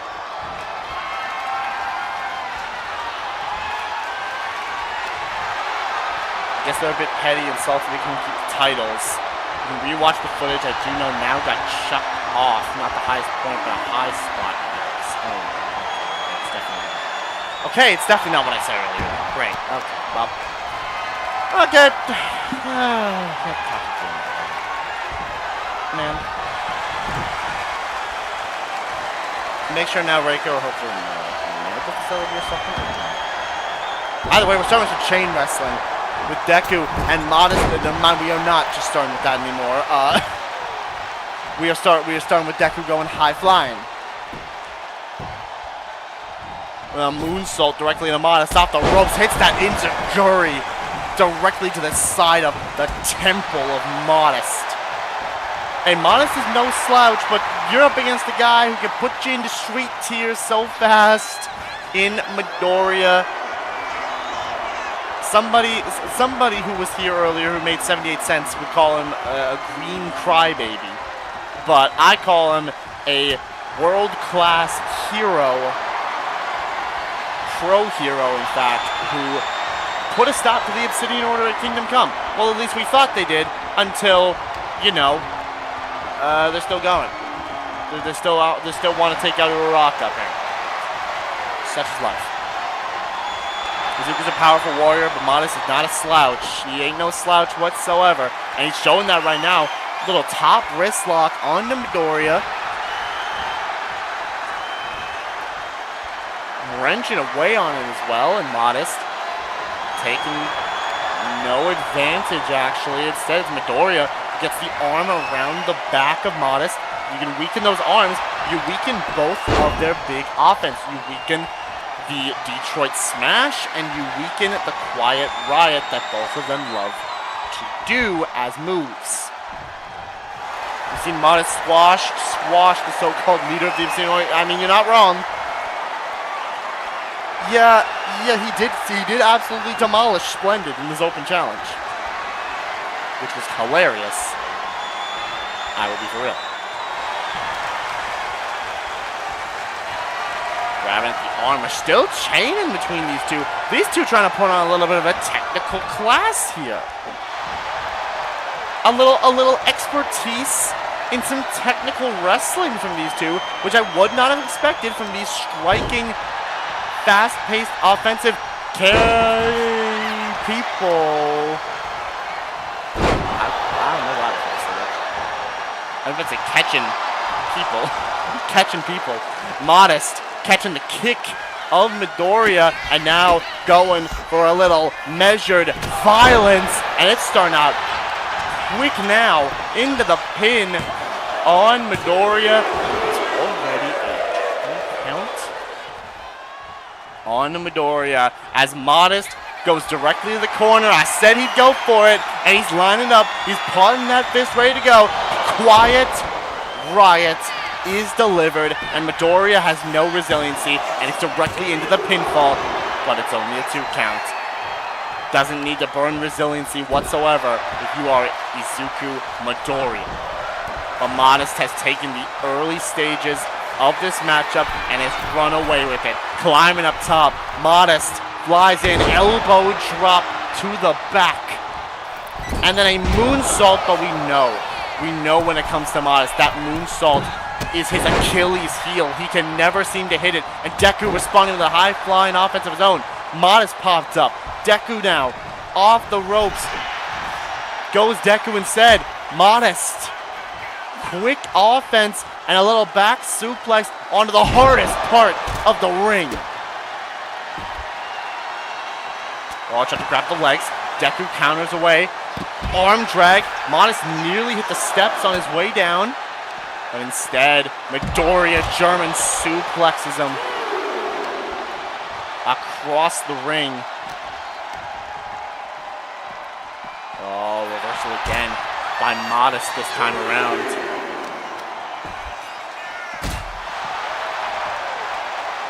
Modest going for a little ground and pound onto Midoriya right about now. Stomping away, we're at a count of 5 on the outside. Elbow drop is reversed. Oh my! Yo! Midoriya tried to clothesline Modest. He jumped in the air with that clothesline, and Modest just swatted him out of midair with that uppercut. Yo, Modest is no pushover. You gotta remember that. Modest is no pushover in the ring. Couple elbows to the gut. We're almost at a 10 count. Midoriya, couple kicks. Modest out the way. Counter by Midoriya. Sets up. Reversal by Modest. Turned around. Turns Midoriya around. Steady hands from Modest. And now a little Modest means on the outside to Izuku Midoriya. Oh, doesn't toss him back in the ring, actually. We're at a count of 15. Modest pointing at Midoriya, saying, come on, get up. Let's finish this thing. Midoriya at a count of 18. Count of 19. He steps back in the ring, and Modest tried to go for the monkey flip. Midoriya caught him. Off the ropes he goes. Went for the Detroit Smash. Modest got out of the way.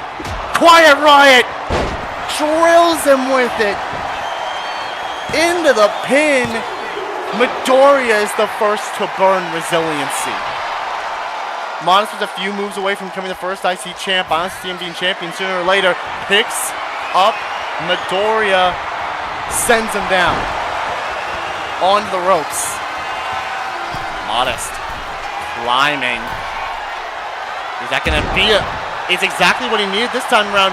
Elbow drop directly into the pinfall on Midoriya. Doesn't put him away, though.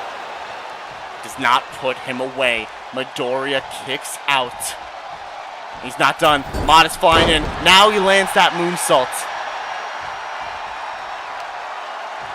He lands it this time. Goes to the leg of Midoriya. Those knees. And now to the arm. Modest is trying to target Midoriya's entire body. Remember, these guys got 6 more matches to go after this one. You're going to want to reserve all of the energy you can for everything that happens in the future crossbody lands from Midoriya. Or maybe they just don't care about reserving energy. They just want to throw hands. Modest popping up. Doesn't have anything built up yet, but Midoriya does have a finisher. Reversal from Midoriya. And there it is. Speaking of the devil, and it arrives. It's the Detroit Smash into the cover. Modest doesn't win this It is not resiliency on Modest. Oh, man.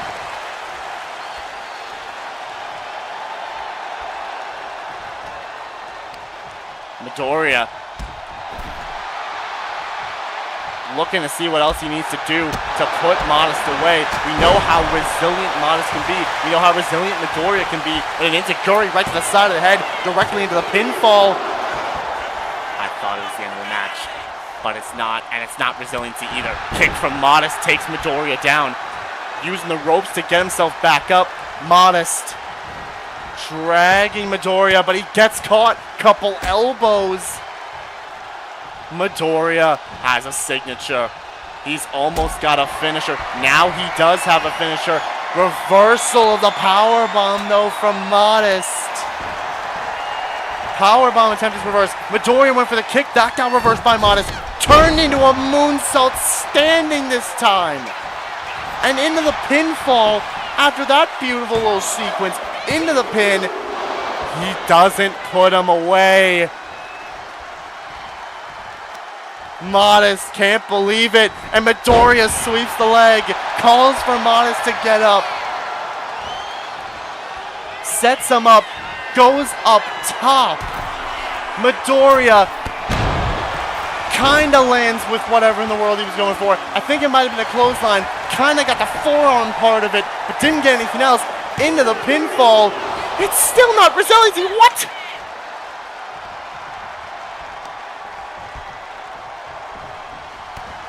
And now Midoriya gonna wind up, clotheslines him, and he's going for a little comeback directly to Modest. He's down, he might be out. Midoriya's calling for him to get up. He's got a signature, he's got a finisher. He's lining Modest up. Top rope, oh, springboard, clothesline reversed by Modest. Kicks him down. Modest needs to act fast. He's got a finisher. Midoriya has nothing. Outside of a signature and a finisher, he's got no resiliency left over. He's used his comeback. He's got nothing now in the tank outside of that signature and finisher. Modest trying to go to work. Drop kick lands. Double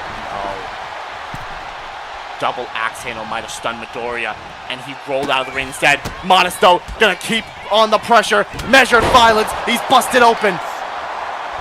Measured violence busts Midoriya wide open. The pro hero is leaking blood into the cover on Midoriya. Modest has gotten himself match number 1.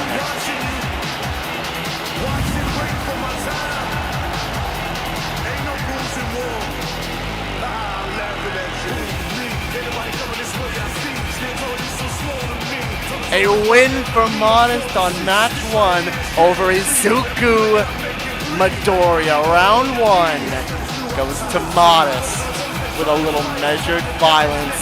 He busted Midoriya wide open and knocked him down for the 3.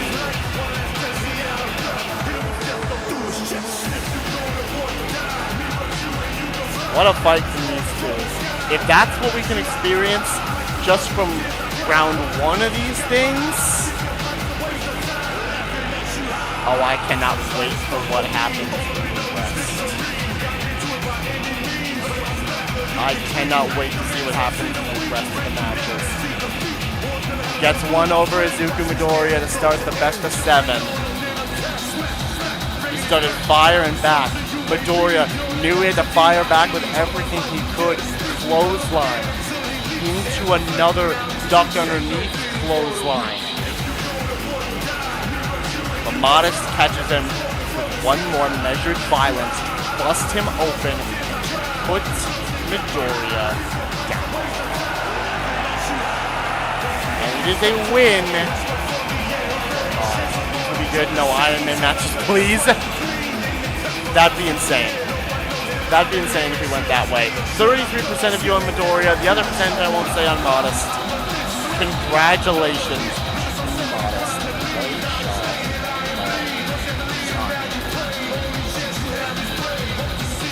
What a job well done. Let's move on, shall we?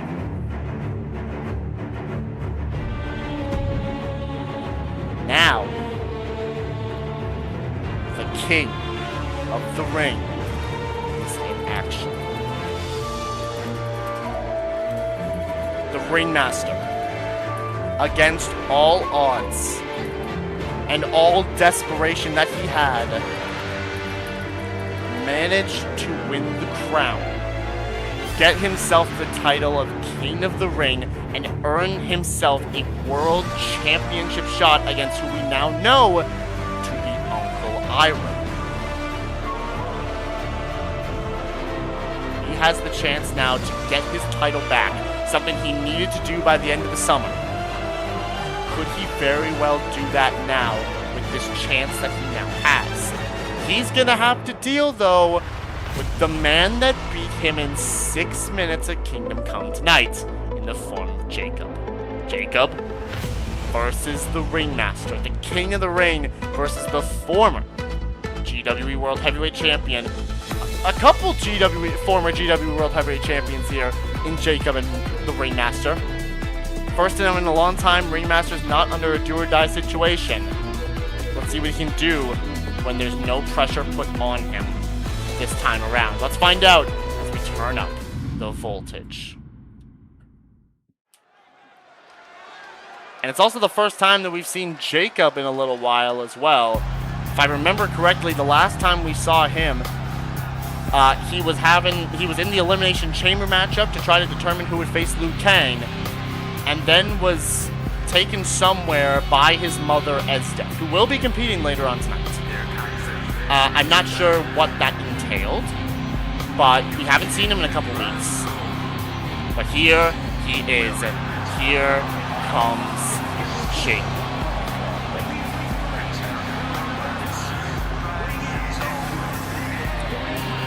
Yo, I know it's dark lighting, but I can't help but notice something. It's very faint, but I can't help but notice something. I can't tell what it is yet, but something's up. Either way, Jacob, former GWE World Heavyweight Champion himself, beat the Ringmaster at Kingdom Come in 6 minutes to get the title, lost it to Liu Kang at Catalyst. Has his attire changed?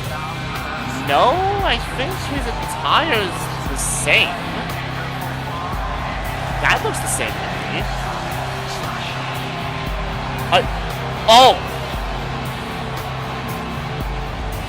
Oh, that's what... Oh my gosh, what happened? Holy moly, what is that? Yeah. Yo, look at the scars on his face. Well, now you can see him. Look at the scars on his face. Holy crap. What did she do to him down there, y'all? A dungeon, as Prime said. Some sort of dungeon. What the heck? Either way, I knew as that same dungeon didn't mean good. Yeah, seriously. What did I said do to Jacob?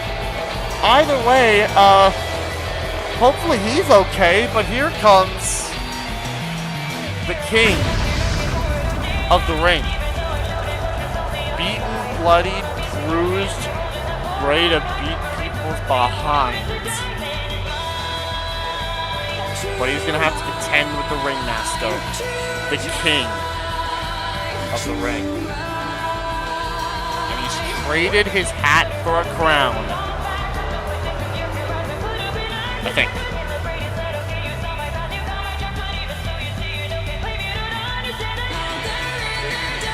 No bear with him as well. He's not got anybody with him. Here comes our King of the Ring Master. Okay, good pun.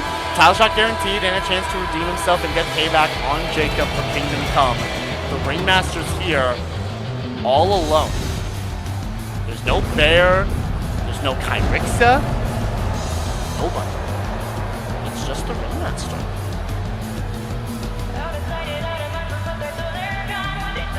Imagine the Ringmaster's not as pressured now. His title shot is secured. I guess so.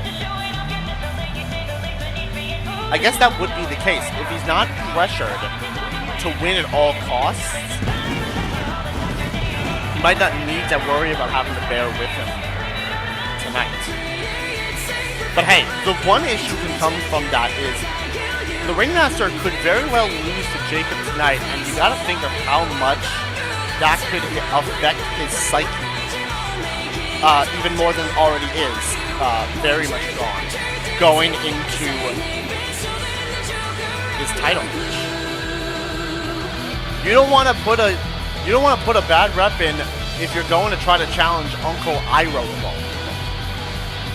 You don't have to worry about when the title match actually comes. It'll be his last shot to get the title back. And maybe that's not what he's worried about right now, because he's got weeks away before he's got to worry about that. Tonight, he looks to separate a ghost from his past and move on from it. And you can imagine that if Jacob manages to beat him again, that's going to affect him so much more. And it might even be worse for him if he can somehow beat Iroh and win the championship, and Jacob once again has claims to challenge him for the title again. I mean, we have a beaten and bruised... Oh, he got the hat back. Where'd the hat come from? Maybe he transformed the crown into a hat or something. I don't know. Either way, the match is underway. We got a beaten and battered up Jacob taking on a quite confident and King of the Ring Ringmaster. As they're starting quickly, some technical wrestling. Jacob on the offensive quickly in this one. Off the ropes, though, with the Ringmaster dropkick lands. And a clothesline right afterwards. He's saying, I'm not going to have the same thing that happened to me at Kingdom Come as I did then in this matchup. I have a weird suspicion Jacob has all the reason to win, unless whatever the heck his so-called mother put him through happens again. Absolutely. I don't like whatever in the world Esdeath did there. The bruising, the scars is mental. Mental to me. Trying to go for a break here, and we're not gonna get a clean break. The Ringmaster with a little cheap shot. The Ringmaster's a showman, but underneath the fancy hat and jacket is in fact a talented fighter. It's the reason why he won the King of the Ring tournament. Jacob's staring daggers at the Ringmaster. He's staring daggers at the Ringmaster, and he's not even going to wait any time. But the Ringmaster might have baited him in. Baited Jacob in and sent him face first into those barricades. And kicking at the exposed scars of Jacob. He might have found a way to get himself a target. Through Esdeath, he might have found a target to attack Jacob with. Sets him back in the ring. Or gets himself back in the ring and waits for the Ringmaster. Who's now going off the ropes. Drop kick with precision. Lands onto Jacob.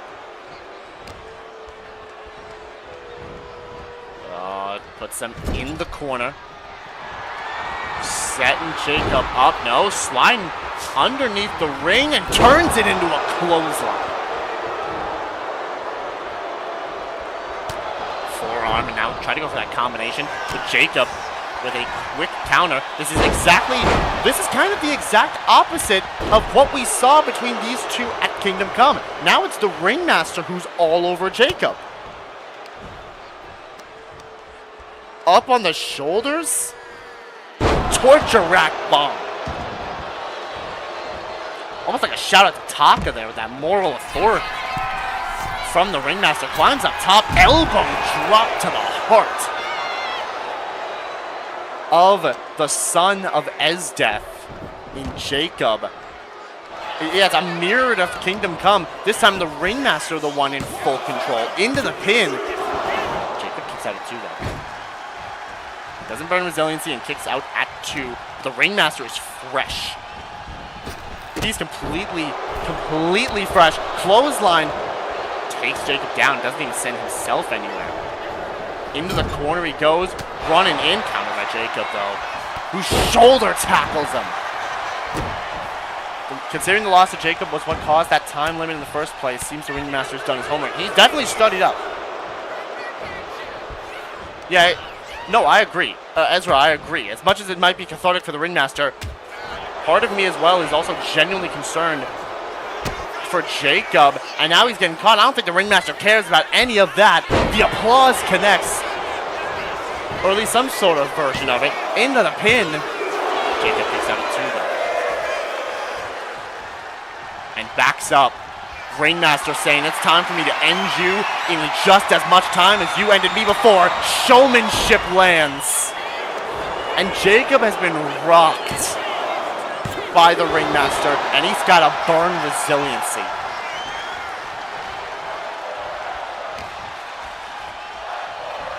And now sets him up on the ropes, and the Ringmaster, the tightrope walking act. Back flipping into that DDT, and Jacob is in danger. Lines him up again. Jacob may be on the verge of getting swept through. Showmanship lands again, and in a mirror state to what happened to Kingdom Come. Never mind.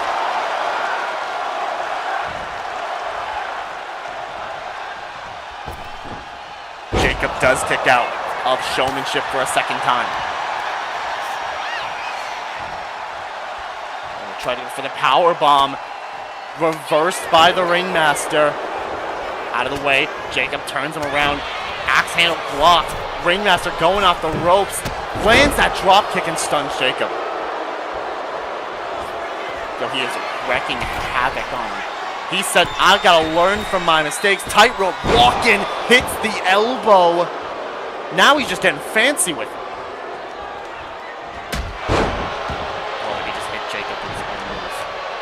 He hit Jacob with his own move, that Jaeger's blade. And it wasn't even a move that he just straight did it. Jacob's pissed now. I think he's pissed. Tried to go for that Superman punch in the corner. Caught by the Ringmaster. Reversed the signature right back though. Went for the applause. Jacob not going to let him get any. Finisher is built up through rage. Off the ropes. Jacob hits him with the Jaeger's boots. Into the pin. But the Ringmaster kicked out. He got busted open from that as well. I'm feeling a bit of empathy right now. Yeah, I was going to say, you know it's bad for Jacob if Ezra is feeling empathy for Jacob of all people. Friendly reminder, Esdeath is a villain. Esdeath is a... Maybe don't say that to Jacob, but like, Ezdeath's a little crazy. I'll tell you what. Kick out of that powerbomb attempt, and he just clubbed him in the back, and now they're gonna trade. Back and forth. If Jacob gets the better of this exchange, he's got a chance.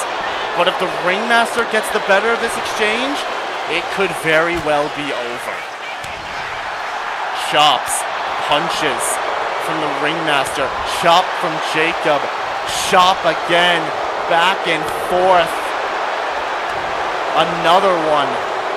This time's a punch, not a slap. Another punch. And these two gonna go for it. Back and forth with these punches. Neither one of them does it. No, reversal. Reversal by Jacob. The Ringmaster is sent to the apron, and now a little 10 beats of the Baldwin delivered to the Ringmaster on the apron. No surprise, this is what she put her son of all things through. Jacob's calling for the Ringmaster to get back up, and he tried to dive at him. But the Ringmaster said, not today. Reverse the signature. And now sets up Tegu Fang. The move that put the Ringmaster out at Kingdom Come. That Tegu Fang. And Jacob's climbing to the top ropes. Calls for him. Elbow lands. Ringmaster's got no resiliency. Into the pinfall. It's not enough. It's not enough. Ringmaster catches him. Runs in, hits that dropkick. Jacob's busted open. Those wounds have been opened up some more. And the Ringmaster spitting some mist down in the air. Calling for the end of it. There's the ace. There is the ace. Jacob's got a head injury. And the Ringmaster has exacted his revenge from Kingdom Come.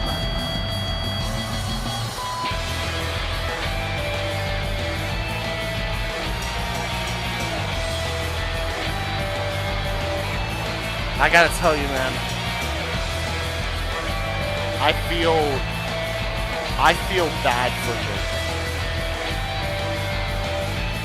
He had to go into a fight after whatever on earth Ezdeath put him through. He fought with everything he had. But at the end of the day, it didn't matter. And the one thing that Jacob had going for him, the Ringmaster just snuffed that out. Jacob beat the Ringmaster so quickly.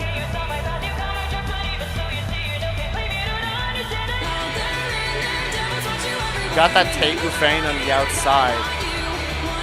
Esdeath ain't no family woman. She wants results and only results. If that ain't the truth. I know Ringmaster's on a time limit, but even I gotta think whoever's pushed the limits gotta be somewhat pleased. Yeah, they gotta be. Doing the one thing the Ringmaster couldn't do before. Busted Jacob open. Cut the wounds open again and hit him with the ace. Ringmaster did it. Put Jacob away.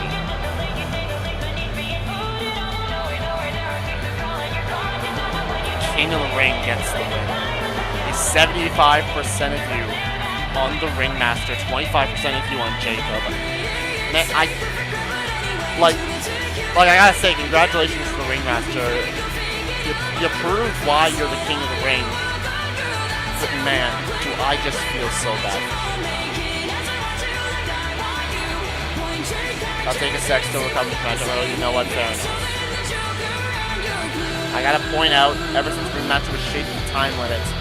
Yeah, ever since the Ringmaster had this time limit put on it, it's been near unstoppable. Apart from the fact that he failed to get into the Golden Shot ladder match because of Modest, I don't think he's lost since then. Which, if I'm Iroh, I don't know what to expect now. Congratulations to the Ringmaster. Let's move on.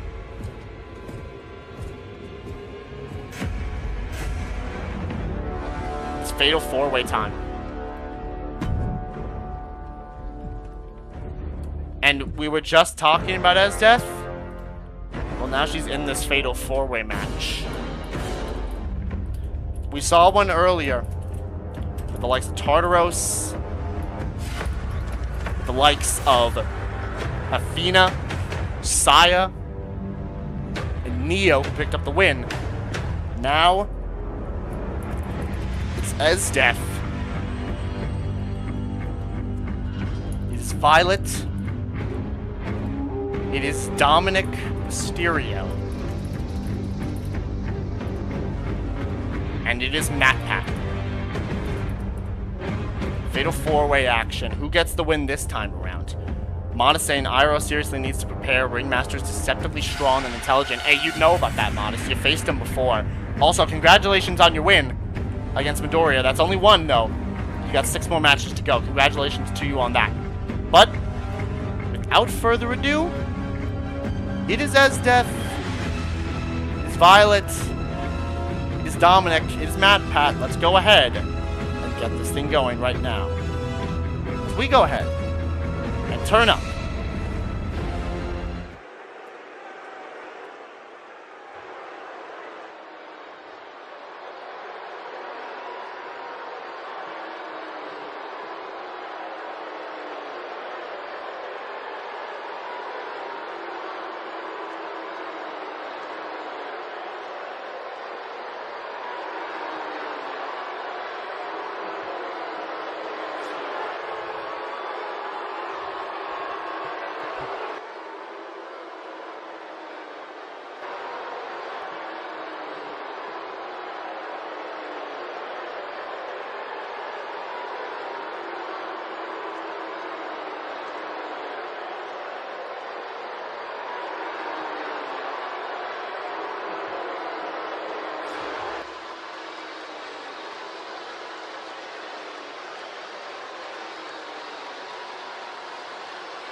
The voltage.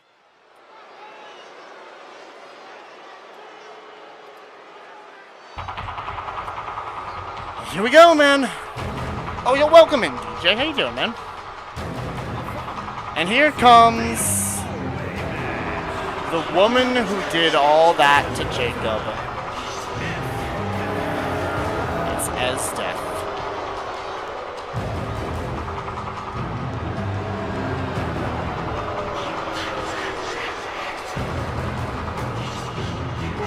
Esdeath wants results. Maybe now she's gonna have to try to get those results for Jacob, since he couldn't in that last matchup against the Ringmaster.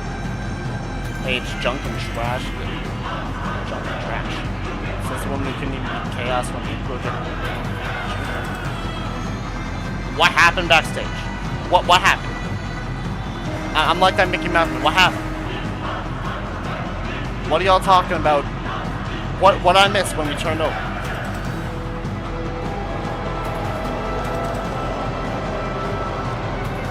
What I missed when we turned over?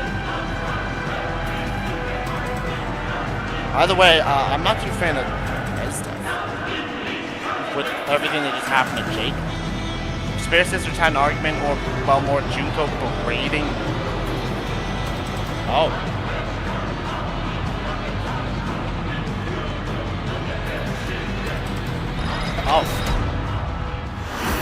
Oh, I see.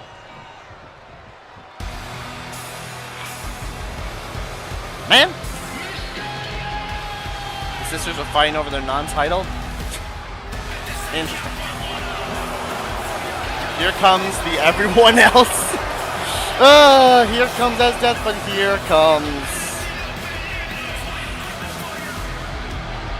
this team.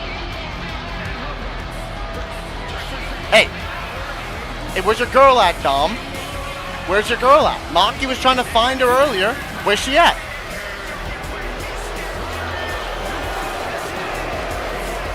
Don't know where she is. She ain't here. Since every time of Dom, Raw's literally on right now. The literally.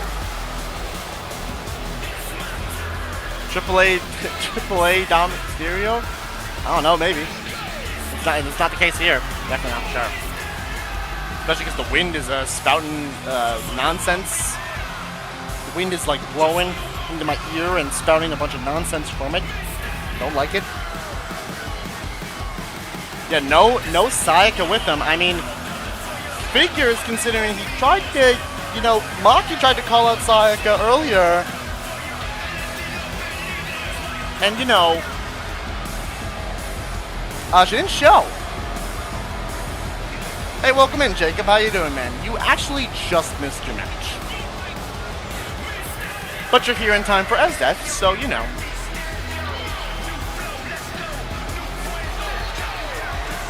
You count it as a win and a loss, I guess. There's this song. You know what? He's in the ring now. There we go. Dominik Mysterio.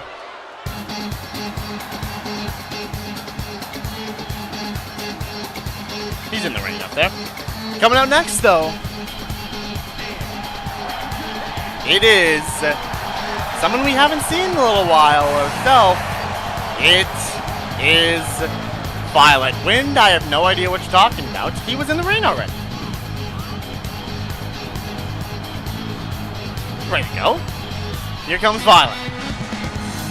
A member of the Phantom Thieves who we have not seen in quite some time, considering we've seen very little from most Phantom Thieves, actually. Joker and Akechi, well, let's not talk about what the heck happened to them. They've kind of been embarrassed by Joshua.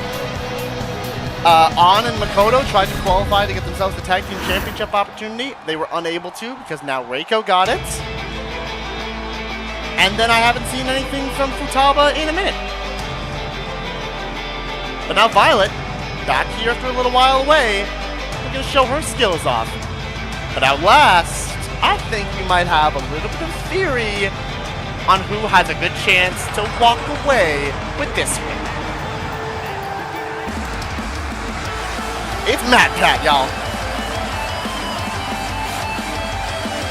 The retired YouTuber who can literally do so many different things, apparently. This man is just out doing everything, including professional wrestling.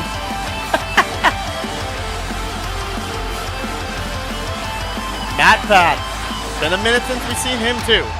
We've seen a lot more of Markiplier recently. Not a lot of Jack or MatPat as of these last few weeks. MatPat, though, out to show that he's still got it. Let's see if we can do just that.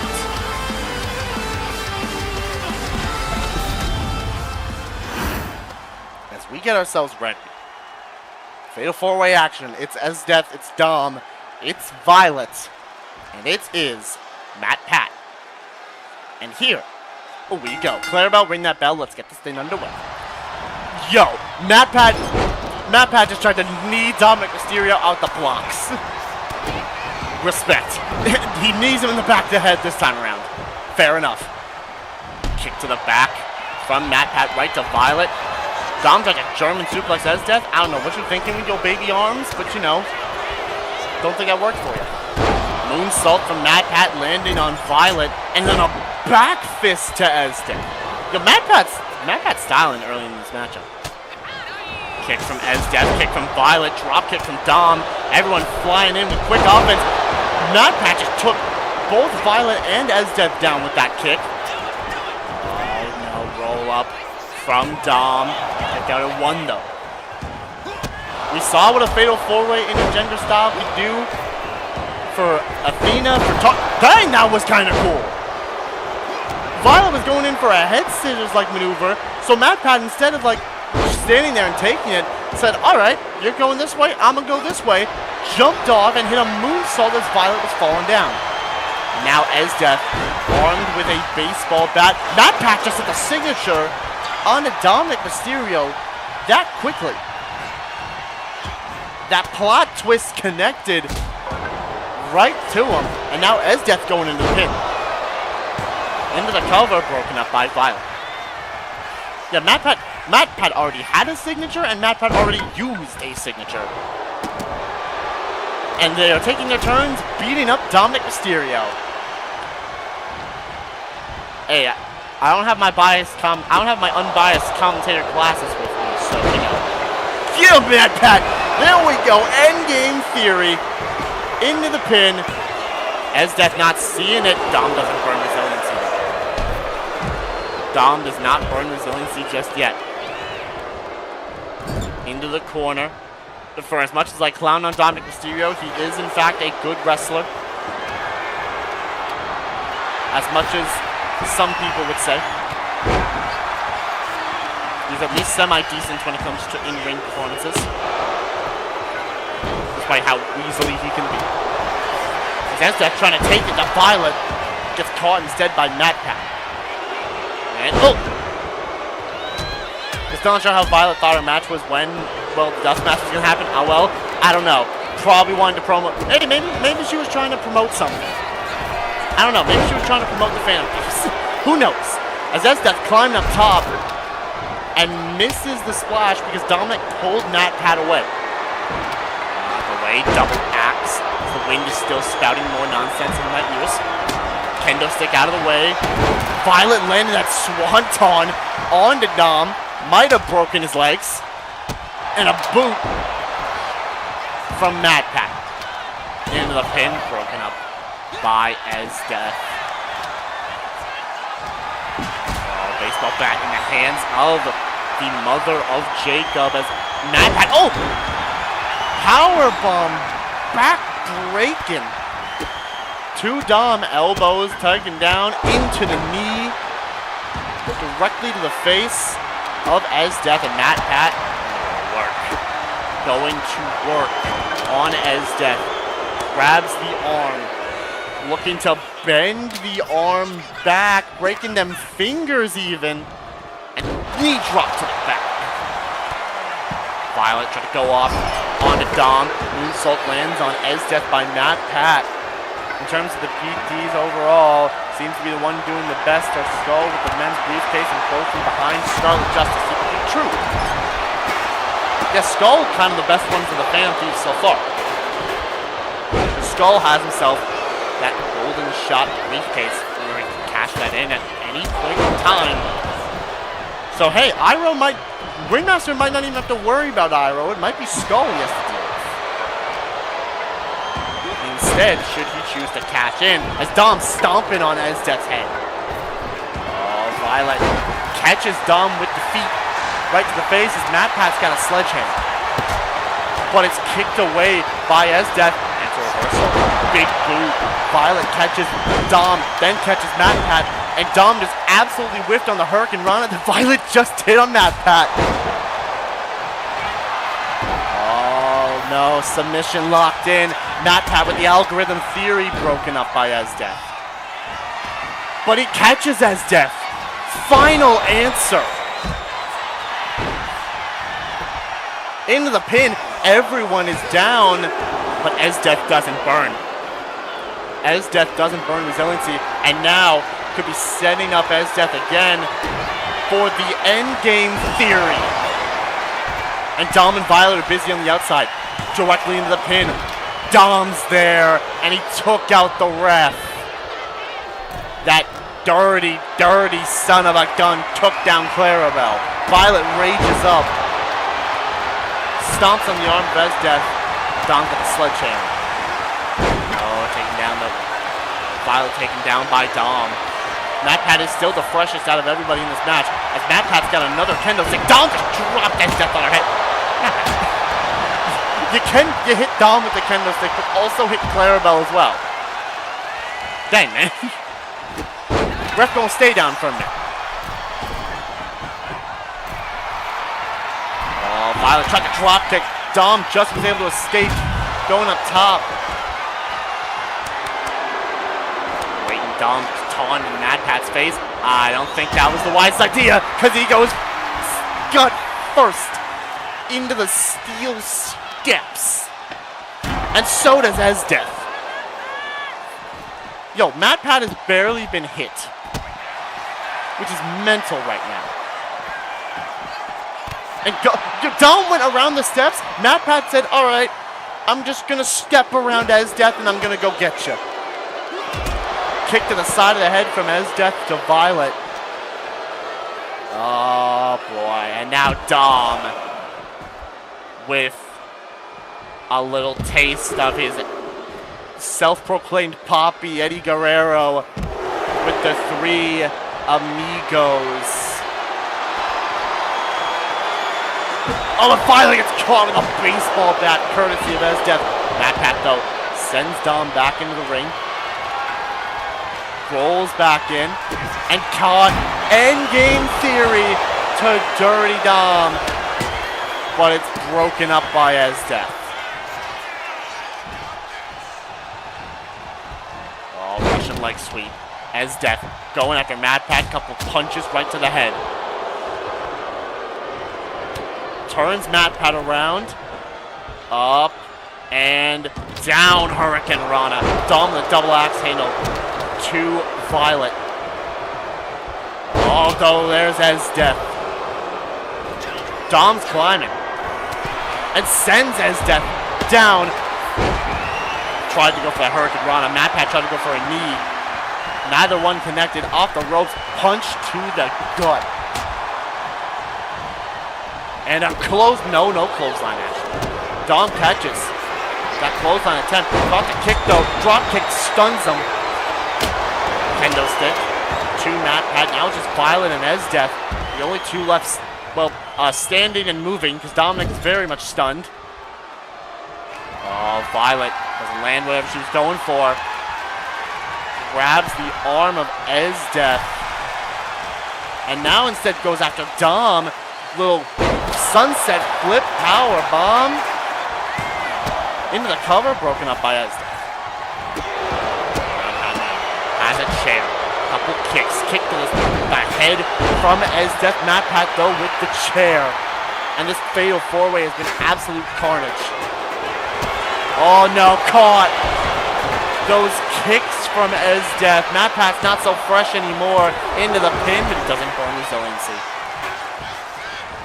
Violet goes off the ropes. Hurricane Rana. Down goes Esdeath. Esdeath stunned. But there's Dom. There's Dom to break it up. Forearm to Violet.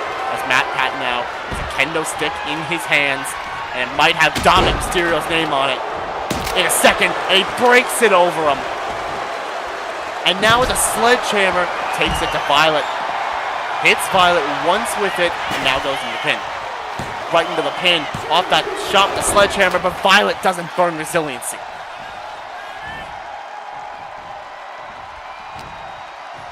Oh, sweep the legs from Esdeath. Tried to stomp, countered by Violet. MatPat went for the knee, but Violet unfazed. Forearm to Esdeath, but that elbow sure takes her down. Esdeath dragged by MatPat, but getting back up, and there's Dom, neck breaker. And he rolls out of the ring. Everybody's down. Violet, though, stun dog millionaire on the outside to Esdeath, but gets caught with a sledgehammer by Dom.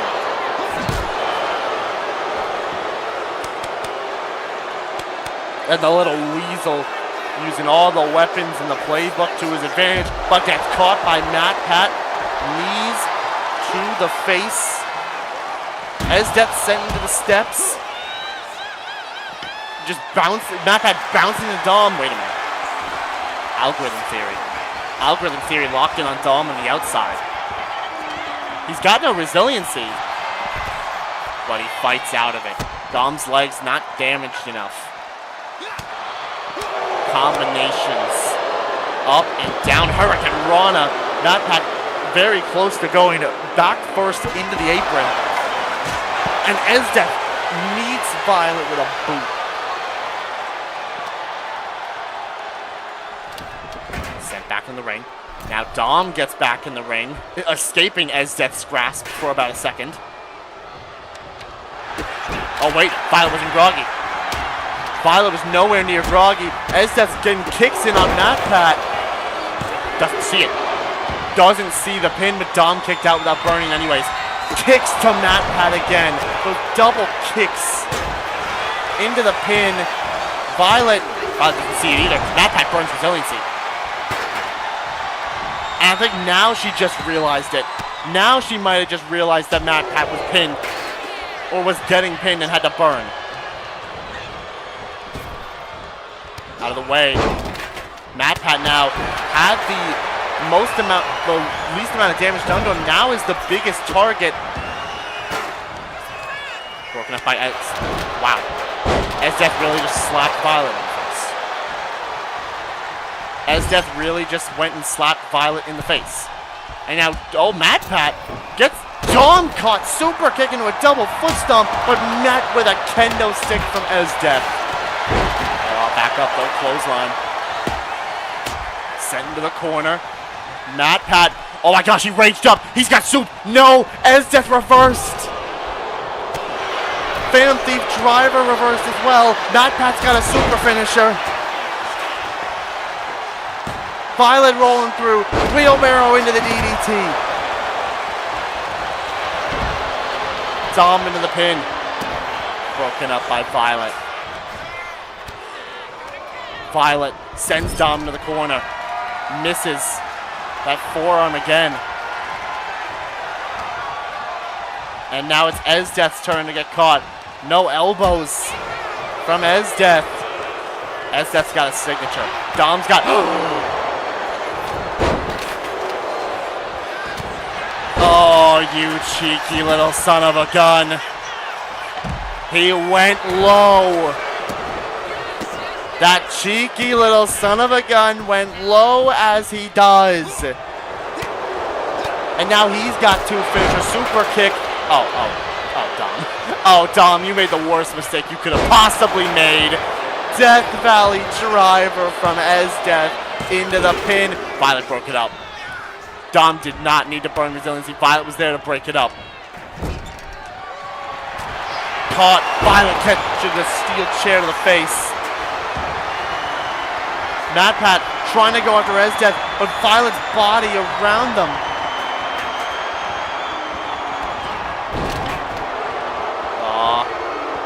Rana landed.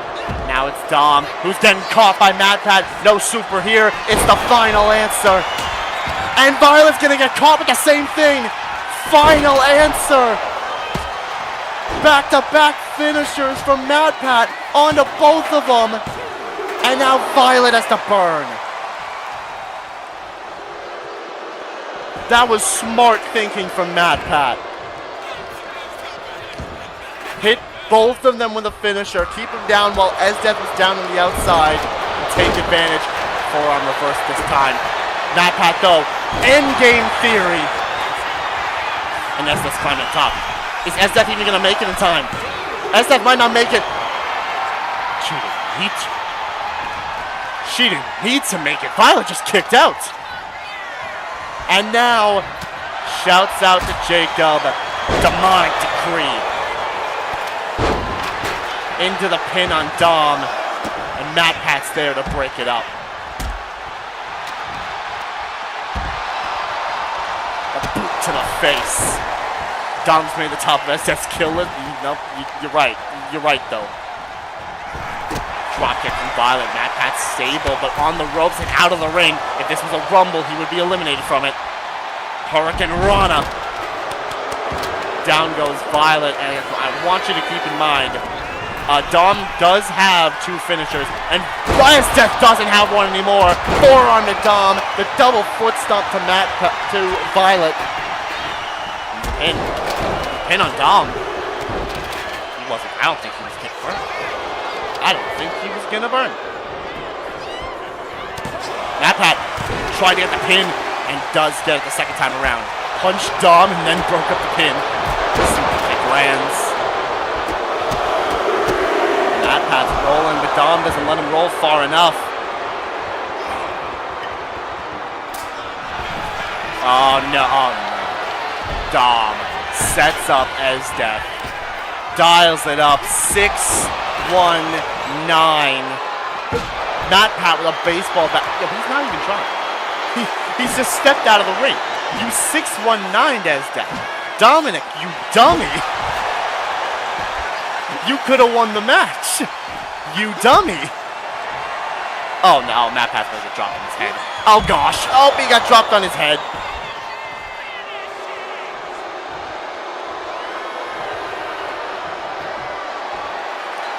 Yeah, he got dropped on his head. Okay, you know what? Ouch. That one gotta hurt. I'm not gonna lie. That one gotta hurt. Ezdeath in the ring. Oh my gosh, Ezdeath! Channeling the energy just to dive out of Dom. Just when Dominik thought he was safe, he very much wasn't. Hurricane Rana though. Down goes Ezdeath. It's MatPat. Hold of that sledgehammer. Tried to whack Violet with it, but tripped him up. Tripped up the legs. Atomic drop. to MatPat. Drop kick to Ezdeath. Yo. Okay. Violet doing the Eddie shimmy right in front of Dom is actually hilarious. Did you get him, Violet? That was kind of funny. Kendo stick in the hands of Violet. Beat out the chair, but might not beat out the algorithm theory. Locked in. Violet struggling. But Ezdeath's there to break it up. Ezdeath's there to break up the algorithm theory. There's Dom. Combinations up and down. Michinoku driver. But turn around Dom because Ezdeath's right there. He does turn around though. Hit that DDT. Oh my gosh, in the pin on Ezdeath. But Violet's there to break it up. Off the ropes. Violet going in. Hurricane. Rana. And right into the pin on Dom.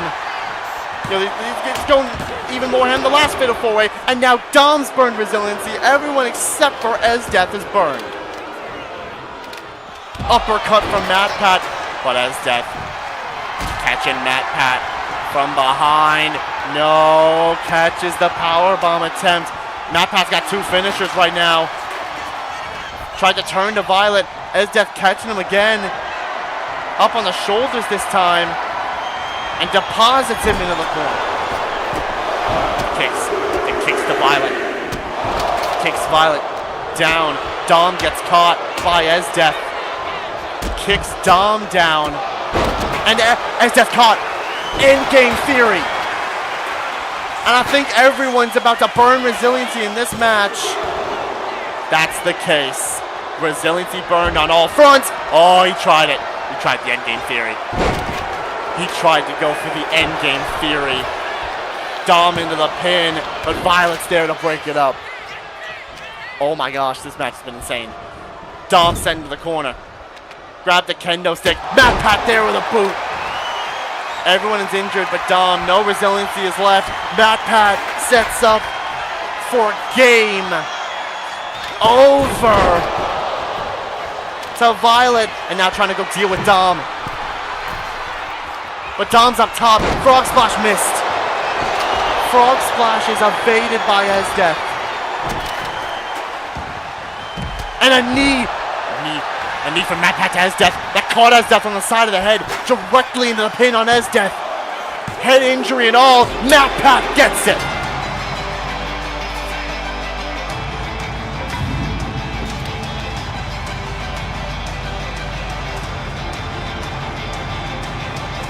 What a fatal four-way.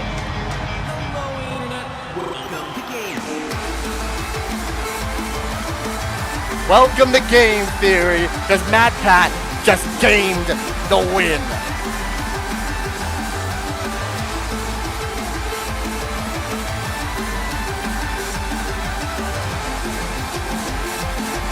What a match between these four.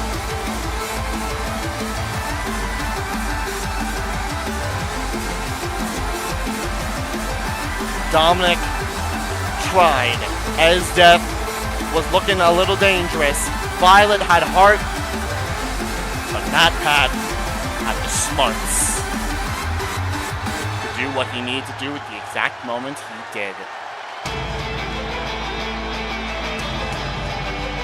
Right here, Hurricane Rana from Violet to Dom. We thought it was over after that, but that had Dom burning resiliency. And then, with Violet down, MatPat would hit one final move on Ezdeath. Seal the win. Congratulations to Matt of the Patrick Run.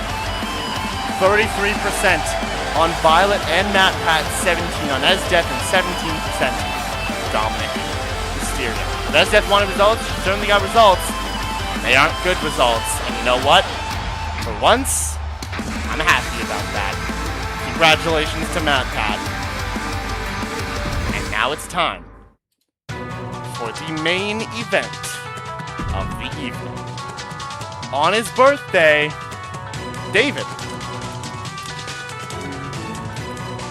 has a chance to get himself a potential shot at the Intercontinental Championship. He, in a triple threat matchup with Sanji and Joshua Brunt. The winner, well, they will face off against whoever wins a triple threat matchup next week. And that will determine who will challenge the Ink Demon for the Intercontinental Championship. There's one championship qualifier tonight. There's another one next week. Those two will go head-to-head with the winner challenging Bendy for the Intercontinental Championship. Because, yeah, we could do just one Intercontinental Championship qualifier and call it there. But we need to make sure we're sending the best of the best to try to take that title away from Bendy. Let's see if one of these three can rise to the occasion. It is Joshua. It is Sanji. It is David on his birthday. Happy birthday to you, buddy. Let's get into the matchup as we turn up the voltage. Main event time, y'all. Get your predictions in.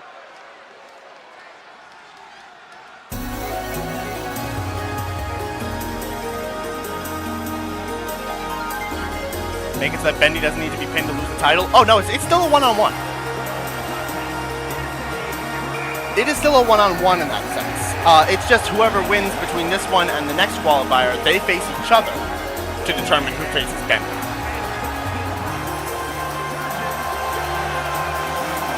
Though, that's honestly a smart idea, too. That is also a smart idea. If he gets past this, hey, we might have to.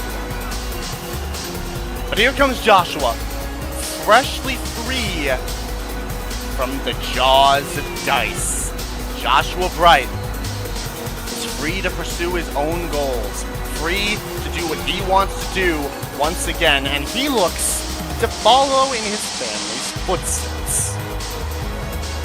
Cassius, the inaugural GWE World Heavyweight Champion. Estelle, the inaugural GWE Intercontinental Champion. Ironheart champion. Joshua couldn't become the inaugural Intercontinental champion, and he can't anymore. But he could follow in his family's footsteps and get himself a title. He got point to prove and a path to redeem himself, and he did. Gotta say, I'm impressed, says Ezra. But here is our resident chef. The chef of the backstage crew and the chef of the Grand Line One Piece crew himself. It is Sanji. Sanji we haven't seen in a while. Birthday boy coming last. Also, hello chef. Chaos, behave. Chaos, behave.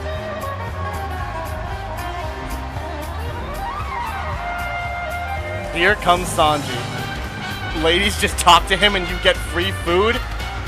I mean, fair. Yeah, I'm sure it's not lost on Joshua. He's the only Bright family member not to win gold yet. Get one step closer to changing that. Never, he's amazing. Come on, Chaos, come on. And keep Naomi away?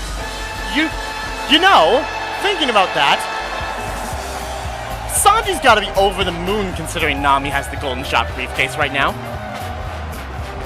That man's gotta be cooking 5-star Michelin meals ever since Nami won that golden shot briefcase. He's on that emotional high, and he could use that emotional high to even get himself an Intercontinental Championship match. Let Chaos do what you want. I see here after a banger. Okay, fair enough, I guess. Fair enough, you guys did put on a banger. But here we go. The birthday boy himself. Here comes David.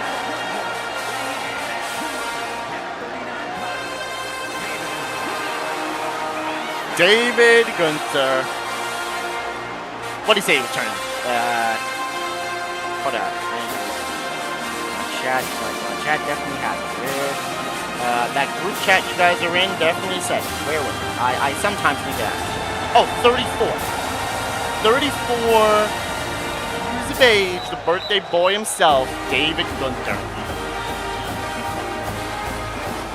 Can he top the day with a big W? Well, let's find out. He's not facing some very easy competition. He's not facing easy competition. He's facing Sanji, who you know that Death by Dinner can go crazy, but also facing off against somebody like Joshua, who has worked his way back to where he is now. After falling far from those heights before when he had to join DICE, he's back to where he was now. Can he catapult himself to an Intercontinental Championship opportunity? Let's find out right now in the main event of the evening. As David straight away butterfly suplex to Sanji, but immediately goes into a roll-up from Joshua. Kick out. Combinations, remember, one fall to a finish in this triple threat matchup. Whoever gets the job done, whoever gets the pin, will get a chance to advance and awaits the opponent of next week. Abs are nice, says Flair. Okay. I mean, he is...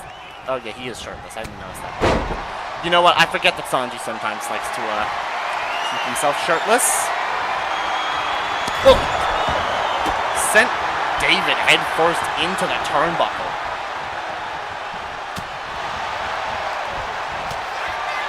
Elbow to the back of the head from Joshua, and gets a little jaw jacker onto Sanji and a moonsault right afterwards.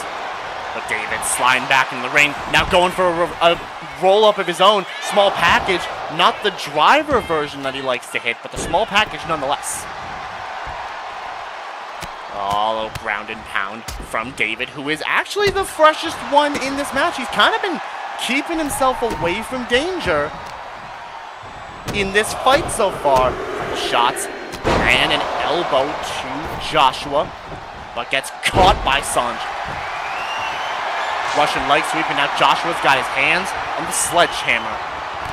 Knee to the face from Sanji, directly into the pinfall on David, broken up by Joshua.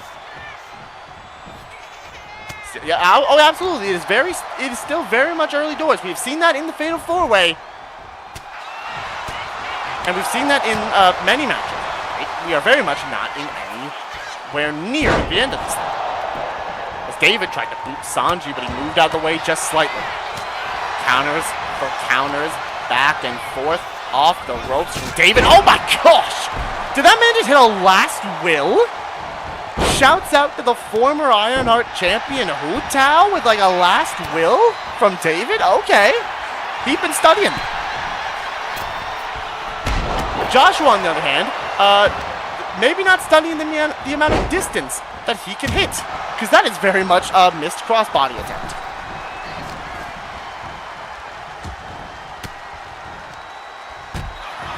Oh, Sanji with a clothesline. Right to Joshua, but now getting caught by David. Couple elbows, big boots. Joshua though catches him with a kick to the gut. And David is forced to roll out of the ring. And now Joshua, little calculated strikes to the knee of Sanji. Another one right to the calf this time. Into the cover. David's got, he had a bat and then he dropped it. And now another shot to the calf, this time from David.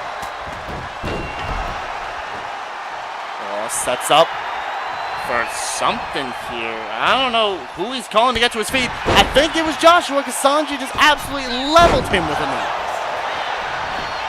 Into the cover off that moonsault. Kick out at one from David.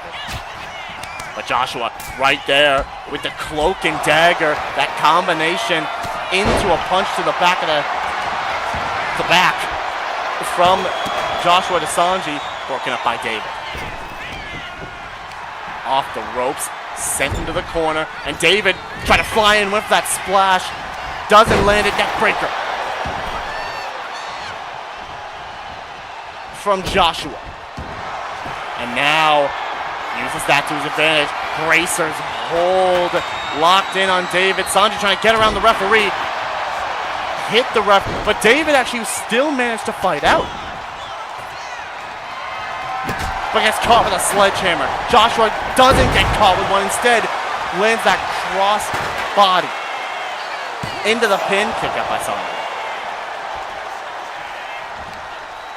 kick out by Sanji.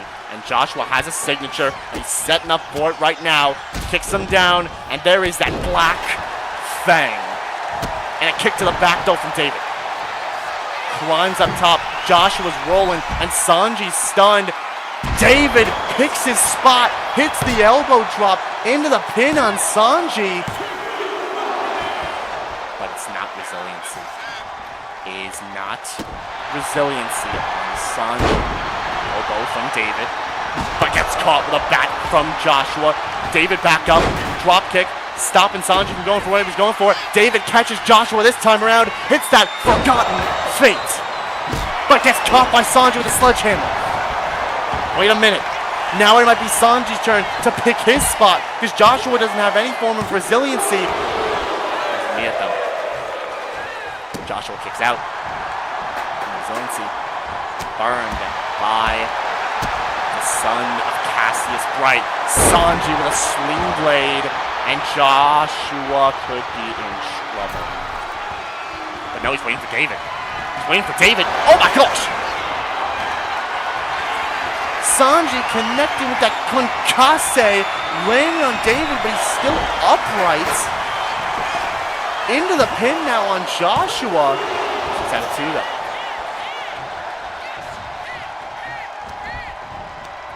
Elbow back at David. David no longer stunned. Off that concasse kick from Sanji. No, David with the clothesline. And now goes to Joshua. But a reversal. A reversal by Joshua. David is in a little bit of trouble. Reverses the finisher. And now catches Joshua. This might be on the chair. Down. Don't be alarmed. He hit the chair with it. Knee from Sanji. And David with a crossbody to him. Joshua's got to roll. To the outside. David has a finisher. David's got a finisher. Tried to go for the lock and key, but Sanji got out of it. Sanji slipped out from underneath him. They're ganging up on Joshua, but now Sanji's going to work on the legs of David with that baseball bat. Oh no, Sanji's going to the corner. Channeling a little Shawn Michaels style. Diable Jambe. Sweet chin music. Joshua breaks it up. I thought he was gonna not be able to miss it. I thought he was gonna miss it. David gets adrenaline. He doesn't miss. Joshua lands it. David misses though. Broke it up with that springboard elbow. David has a signature, has a finisher. Tried to go for the signature, but that's reversed by Joshua. Counters, cloak, and dagger. David's bar is not gone just yet, but Sanji's caught. Phantom Raid. David stunned. Sanji stunned. Joshua needs to go into the pin, but he wants more damage. Drop kick to Sanji. And he wants more damage. Seeing that David's just got himself unstunned. Sledgehammer to him. Goes into the pin on him. Joshua to secure his spot. David doesn't burn. David doesn't burn resiliency. Drop kicker. Sanji pulled an Ezra. Sanji drop kick Joshua out of the ring and then catches David with the black leg guillotine. Right to the side of the head. David's now forced to burn resiliency. Oh no! Joshua! He was gonna get caught with that black leg guillotine, but he moved ever so slightly, ducked underneath him, and he kicked the ref instead. Sanji tried to kick Joshua. He ducked underneath it, and he hit the black leg guillotine onto Lorenzo. That was smart from Joshua. That might have been accidental, but that was smart. Black Fang, but David's right back up. Forgotten Fate. It goes into the pin before Sanji can do anything, and now he has to break it up. David was going quick into that pin, maybe thinking that Sanji was going to try to steal it from him. He still might. He still might try to steal it from him. No, David's back up. Hurricane Rana. Joshua caught though. He's got 2 finishers, and he's catching David with 1. No, he doesn't. David reverses the Phantom Raid. Catches Joshua. Sanji tried to move theft. Forgotten Fate to Joshua. Sanji tried to use Forgotten Fate of his own onto David, into the pin. Broken up. Broken up by Sanji. This match has gone insane. On the shoulders, countered by Sanji. Counter. Joshua turns him. David, they're ganging up on Sanji now. Off the ropes. David plants him.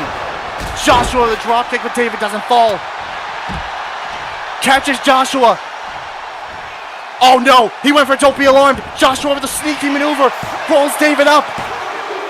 And Joshua steals the pin.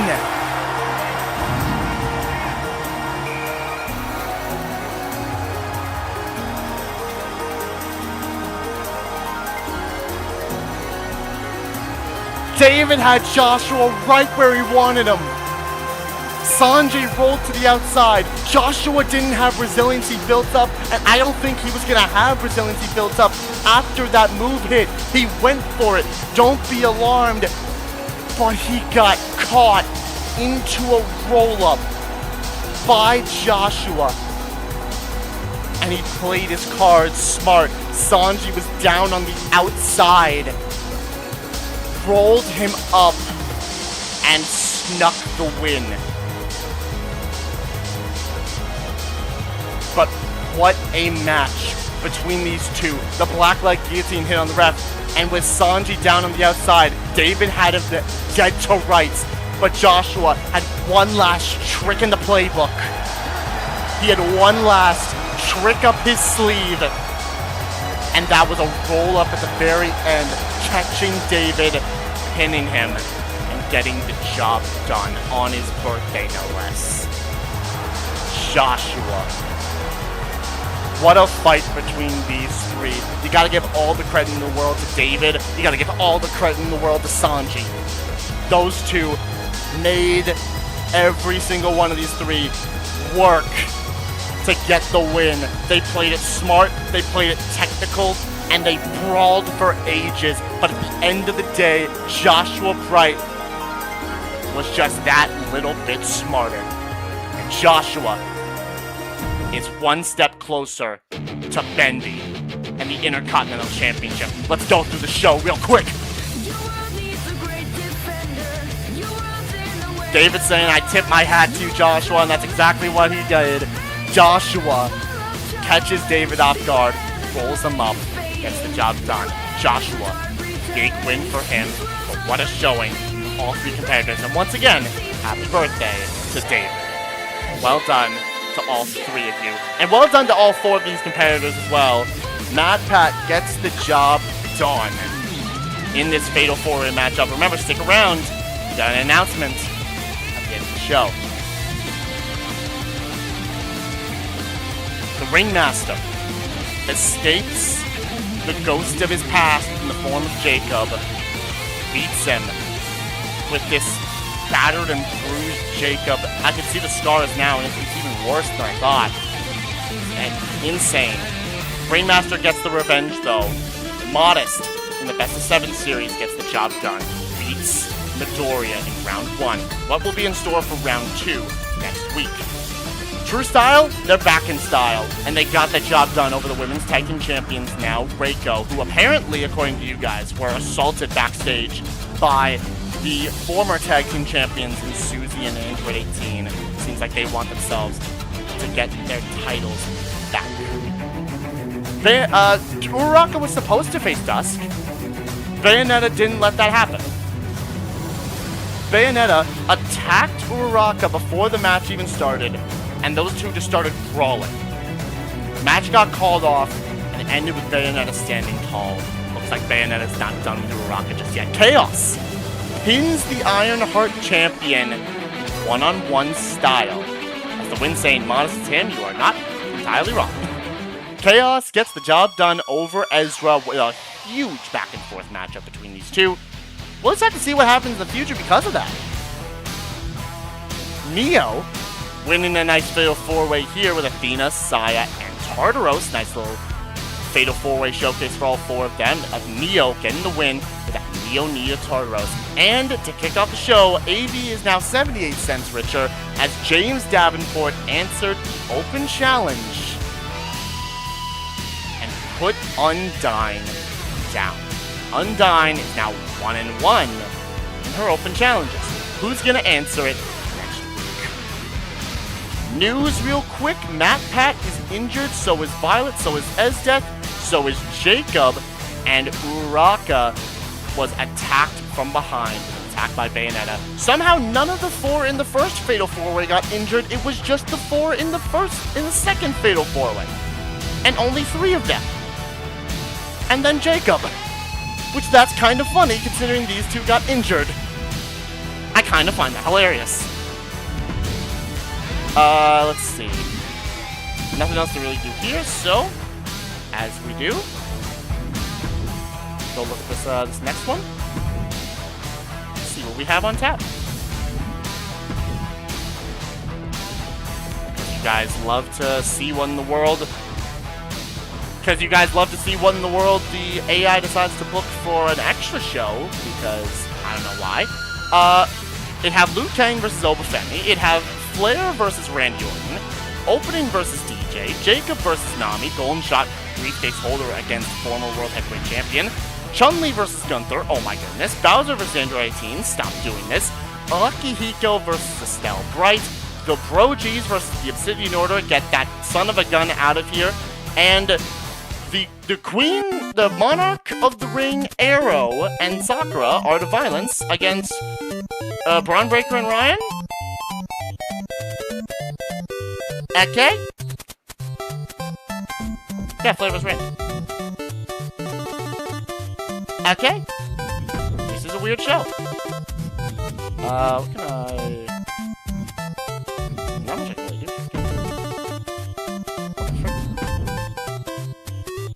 Okay. It's not even 4-9 matches. Either Braun joined Dice or Ryan joined Statement says the win. Yeah, one of those 2 things happened.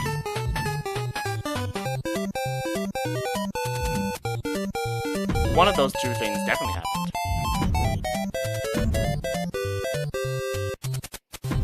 This.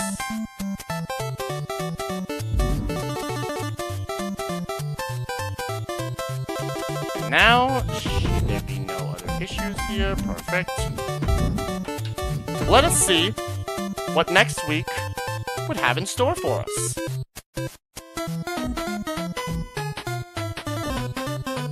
Oh, gosh. Oh my, oh, hello, oh. Okay, that's a lot of things that are insane. So, we'd start off with the Obsidian Order versus Pretty Lethal. Alright, I see.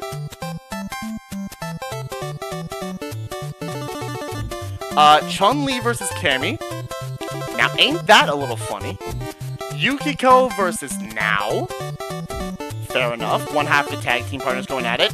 I don't even want to talk about this matchup. That'd be horrible. Liu Kang versus Obafemi again. Bowser versus Android 18 again. Why? Undyne versus Moon? Moon, are you trying to answer Undyne's open challenge? Is that what you're trying to do? You trying to fight? Is that what's happening? I don't know. Joshua versus Skull versus XSP. Alright. And Ochako versus Monica in the main event. Interesting. Very interesting. Power rankings. Perfect. No worries here. Alright, power rankings. Number 1 is Joshua. I mean, figures considering his big win tonight. Ryu number 2, Chaos at 3, Modest at 4, Chun-Li at 5, honestly deserved. Rounding out the rest, we see Pi, the Ringmaster, Reiko, Ezra, Neo, MatPat, Tartaros, Midoriya, Undyne, David, happy birthday to you, my guy, Cassius, Bendy, Uncle Iroh, Akihiko, Ilya Dragunov, and Markiplier, rounding out your top 20. That's the show, right then and there. Y'all can go out of character? Kind of. Because I said I'd make an announcement, and this is kind of an in-character announcement and kind of not. It is an in-character thing, but you guys can break the brackets, I don't care. So,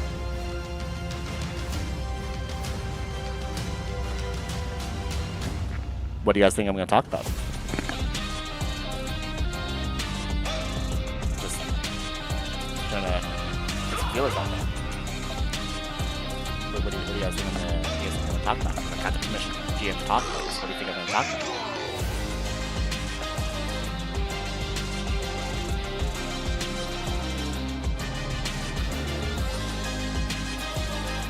Feel free, put your kisses out there.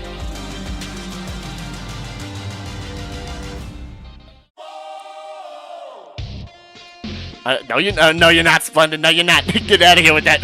Get out of here with that. You ain't gonna spoil nothing. You ain't gonna spoil nothing, boy. I tell you what. Either way,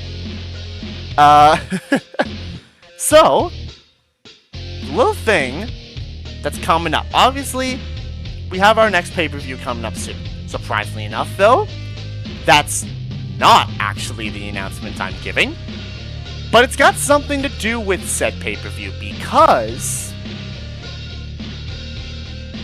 there was a reason why those Fatal 4-Ways were done.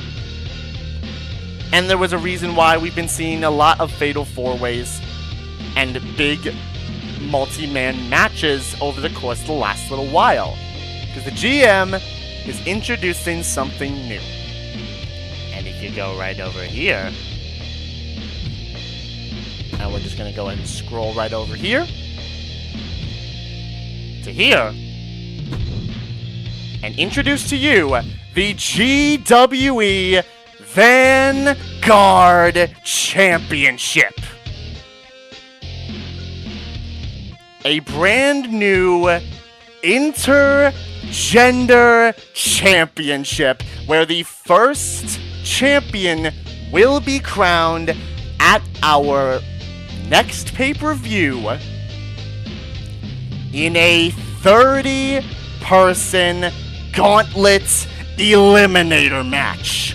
30 competitors will step into one match to crown the first Vanguard Championship. And this is not just any type of championship. This Vanguard Championship, it's about honor, it is about prestige, and it is about making yourself heard. So this title won't just be a title you win, hold on to for a little while, and go around with it. No. This title will be defended a lot. This title will be up for grabs nearly every single week. There will always be a chance to get that title. Whoever holds it, you're gonna have to be a fighting champion. You're gonna have to be someone with hard work, with grit, with determination, and with the will to hold it for as long as you possibly can. You're gonna need to have the Vanguard heart to withstand every single amount of competition you have in front of you to keep that title.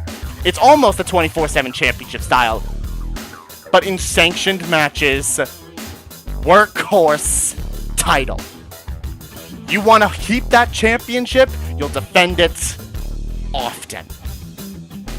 That's it from me.